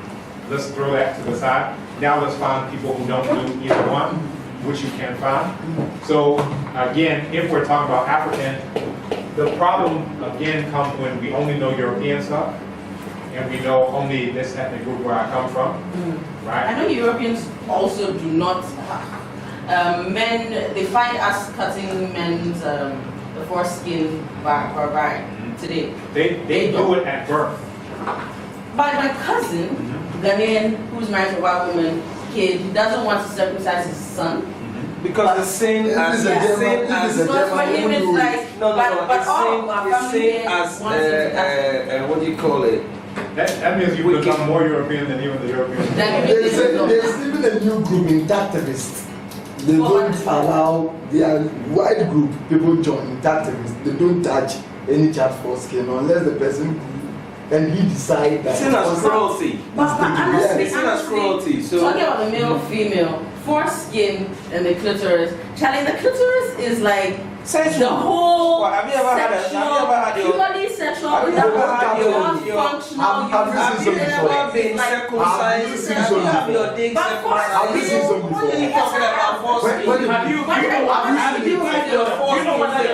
I have seen about You know where I'm coming from. Have you had your foreskin? That's not a problem.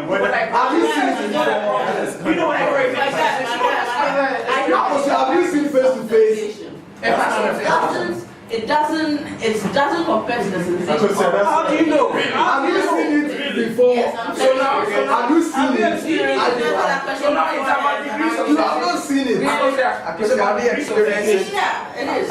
So this is what we're having the Eurasian because the reason why Arabs do it and the reason why they articulate that they do it is to decrease the woman's And it was sensation. very fast. You understand? Yeah. This has absolutely nothing to do with what African people are doing on either side or either the male or the woman. It's fast. female. So, You know, It's not- Because of the the boy and is it's the way that you and it made me die cry. as a I was child to young. be born as an You know, adult. So even it's not when you do easy. it as well, It was you can't compare. that's the function. So now let's see, Compare. well, what's the objective? And can that objective be done in So a if you're different way? saying in a different excision is cruelty to children, then the same way as that is being taken away. it's the same thing. It Same is. cruelty. That's Well, right. for a man, it's a sensation that's being taken away. Yeah, it is. And by the same token, you know, the women who are doing the circumcision, men are doing the circumcision. There, some of the things that come up is the mutilation aspect that a woman can die. Also, a man can die during the thing, you know, as you're being circumcised. And whether or not you cry or scream out when you're being circumcised, vice versa for excision. So again, part of the issue a secondary issue that we haven't discussed is when we are bringing these things up in order to serve Eurasian agendas, right? So Eurasians are big on this thing, they love it, right? Why do they have such a big problem with that? So here are black people getting shot in the street every day. Here are women being tested. Gynecology came out through the prison system in the US. That as a whole profession came from the US prison system, ripping out ovaries, blah, blah. Where's the outcry from that? Look up the origin of gynecology. There's no outcry in the US, there's no reparation to the descendants, anyone who survived of those women in the US, and the descendants are still there right now. But here they come from the African situation, rescue, saving the day. So the secondary thing, let's say all the problematic, everything there is there, but the other consideration is to come back and say, what is your part in Eurasia? How come you can't solve your problems there, but you're coming to Africa and you're championing the cause of African women? And then also another perspective on it is the social function. What are we attempting to accomplish with the woman? Is it to bring down her sexual sensation, or what African people say ourselves is that we're doing it in order to make sure that she is fully a woman, she takes on all her gender roles, blah, blah, blah. We're doing this to the man to make sure he's a man, he takes on all his gender roles, blah, blah. I'm not saying it justifies it. I'm saying why are we doing it? So once we understand the purpose that we're doing it, then we can come to a critical discussion and say, well, there are other ways of making sure that happens. You The understand? analogy of the, feel for the negro, feel for the man. the proverb is just the analogy. Like Yeah, he this is the problem. Let's say this actually isn't Yeah, working.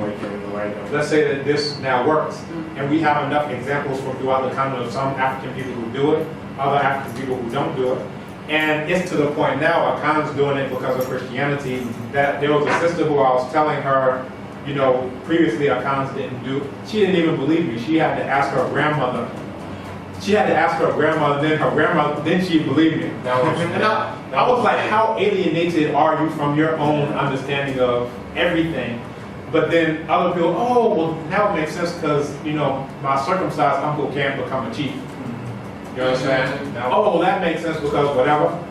So all of these things are considerations, but I'm saying, let's say it's problematic. Let's learn about African cultures that aren't problematic. Let's just assume, throw it out. Fine, it's not helpful, it's not beneficial, it's whatever. And at the same time, another perspective on it is, what role does it function? What function does it have in the society? There are issues that don't exist in Dogon, traditional Dogon society that are coming up in Eurasian society, where men are cutting off their this thing. You may not see that as a problem. Women are becoming men are becoming women. People don't know what they're confused. They're saying, their children are coming up, they're saying, I'm confused. I don't want to be confused. I'm having this cognitive dissonance. I'm so confused. How do I solve this? That one there, I want to write and discuss that with you. Not this, but I mean, I don't know what you think, but honestly, I mean, there's from at least the first semester of doing African studies, doing gender through African studies, I don't find, this is me just off the cuff, so I can't, whatever, give you really good arguments. I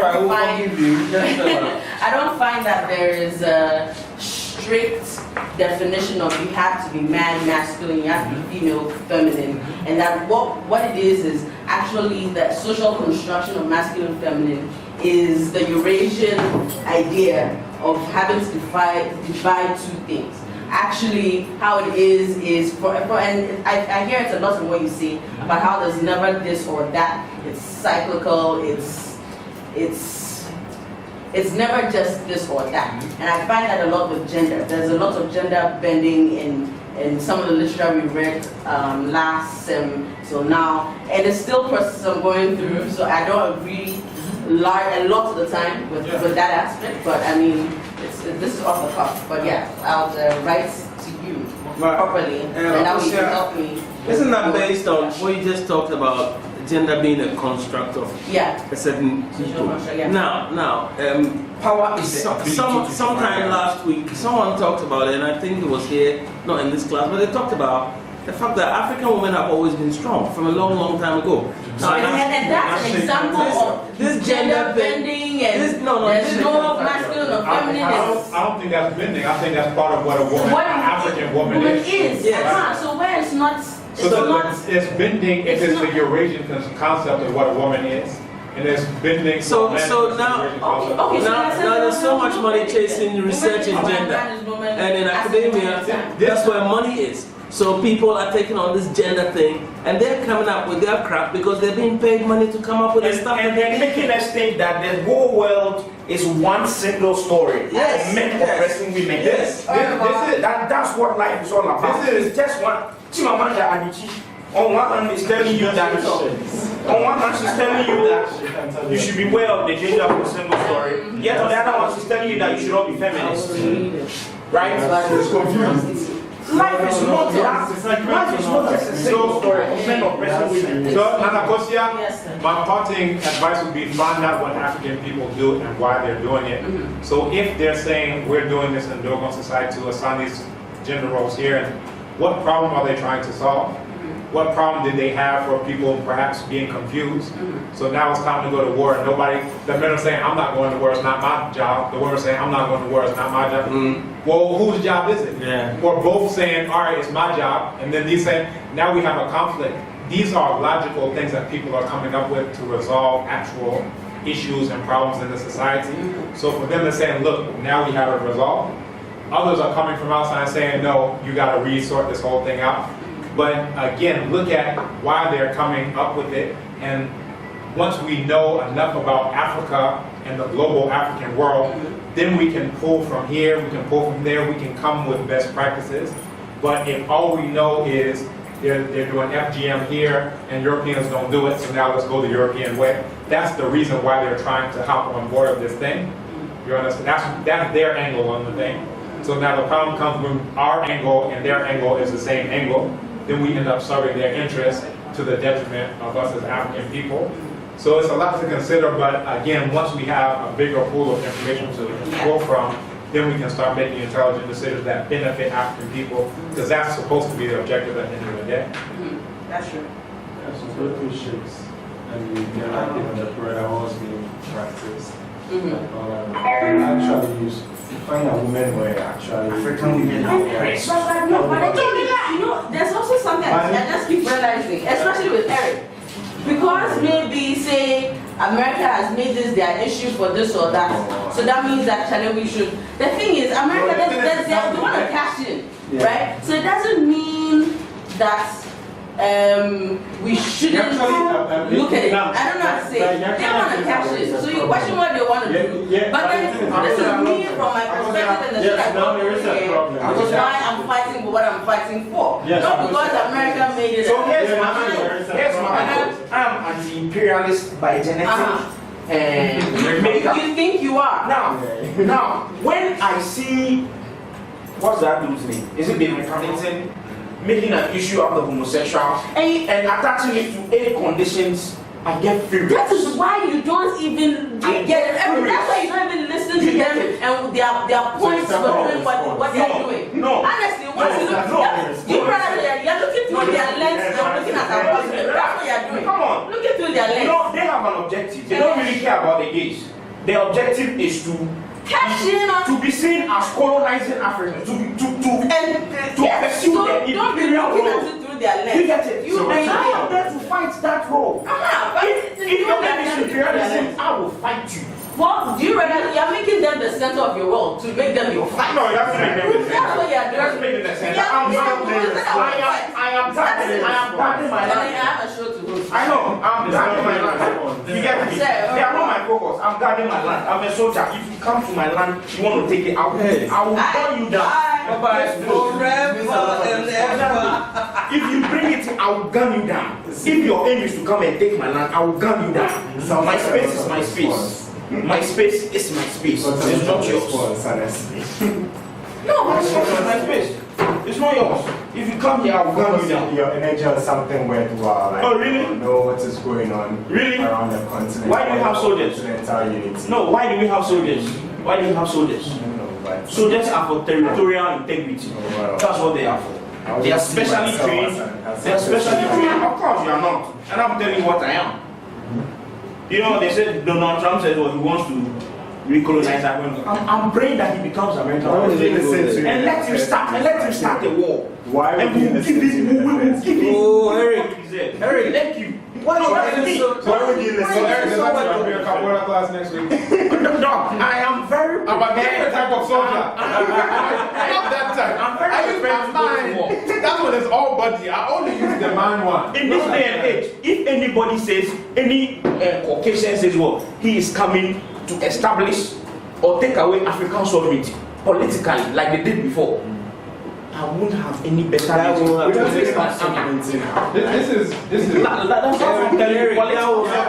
This is the thing. In terms of Europeans, to get into we don't necessarily look at history the correct way, because when they did that, we have to think about them as being losers. The reason why they stopped doing it is because we forced them to stop doing it in that way.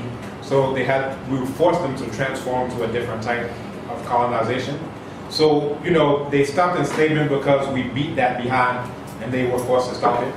They stopped colonization in that form because we whooped that behind and we forced them to stop it. So now they have neo-slavery, they have neo-colonialism. So based on the past lessons of how you got them to stop all of those things, the only way I've ever seen anyone get Eurasians to stop doing what they're doing is by forcing them to stop doing what they're doing. Exactly. And there are different ways to accomplish that too. It cannot be a response game, I feel. Right? We you cannot know, wait for them to say, well, you know what? I'm happy with what is happening with Donald Trump now. And let's see how Americans react to Donald Trump. Now, that would start the real conversation because, you know, Obama has had so much stuff thrown at him and now he's sitting back laughing because, you know what, if Obama was a white guy, he would have been the most successful president ever. But he will never get that. So everybody is looking at Donald Trump.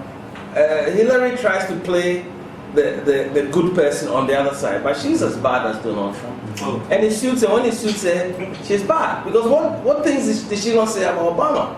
The funny thing is that if Africa was voting in that presidential election, Obama will win hands down because Africans don't care. So once we have a single blood of African in Obama, he's one of us. So you know what? Trump is the epitome of what America is now. I have a friend on WhatsApp now who I went to school with him, and he lives in Utah, and he comes on and talks a lot of rubbish, and I really feel sorry for him. But you know what? He's not educated. That's the problem. Like you're saying, he's not going to school, but he's not educated, and he has a completely different understanding of how the world works. So he complains about Ghana, but he says if I'm in Ghana, I'll vote for Nana Akufo-Addo. Now, that's bullshit. Right? And I don't vote for anybody because I don't vote. And it's got nothing to do with about any political convictions or anything. This multi-party thing I just don't have the time to go stand stand in a queue and to vote for somebody. They are still going to chop anyway. Politics does not really affect my life, but I want to see how my life can affect people, you know, and do what is right. So we're all kind of in this.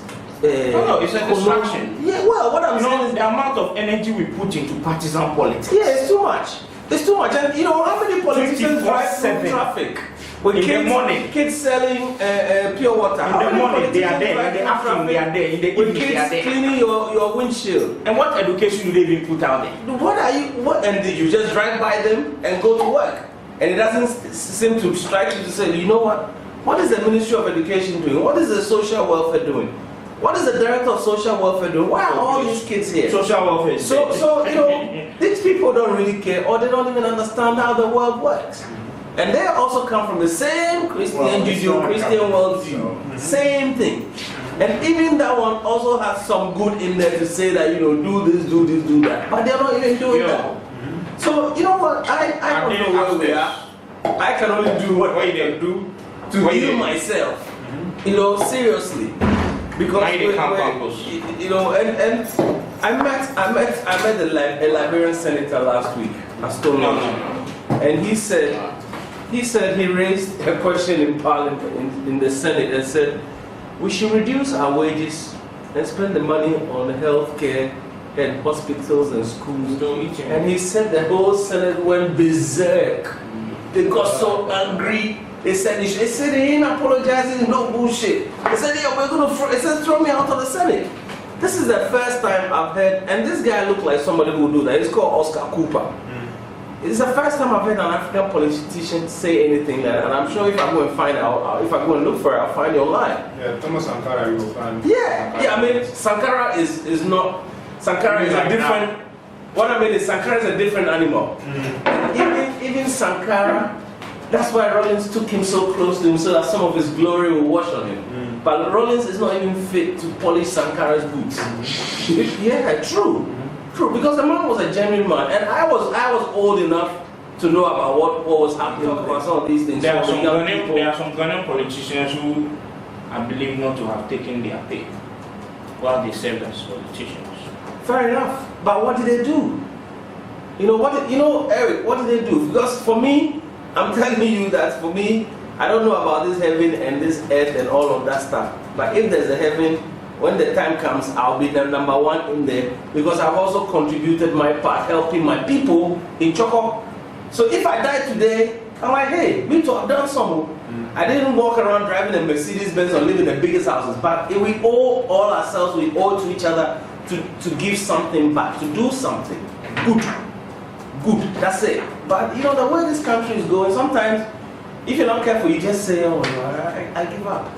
I'm not going to do anything about it because this is how it is. But we can't all just, you know, throw our hands in the air and say, yeah, you know what, we've had enough. Let's just pack our bags and go and sit down. The latest was the Kenya also. The last time I heard that they had issued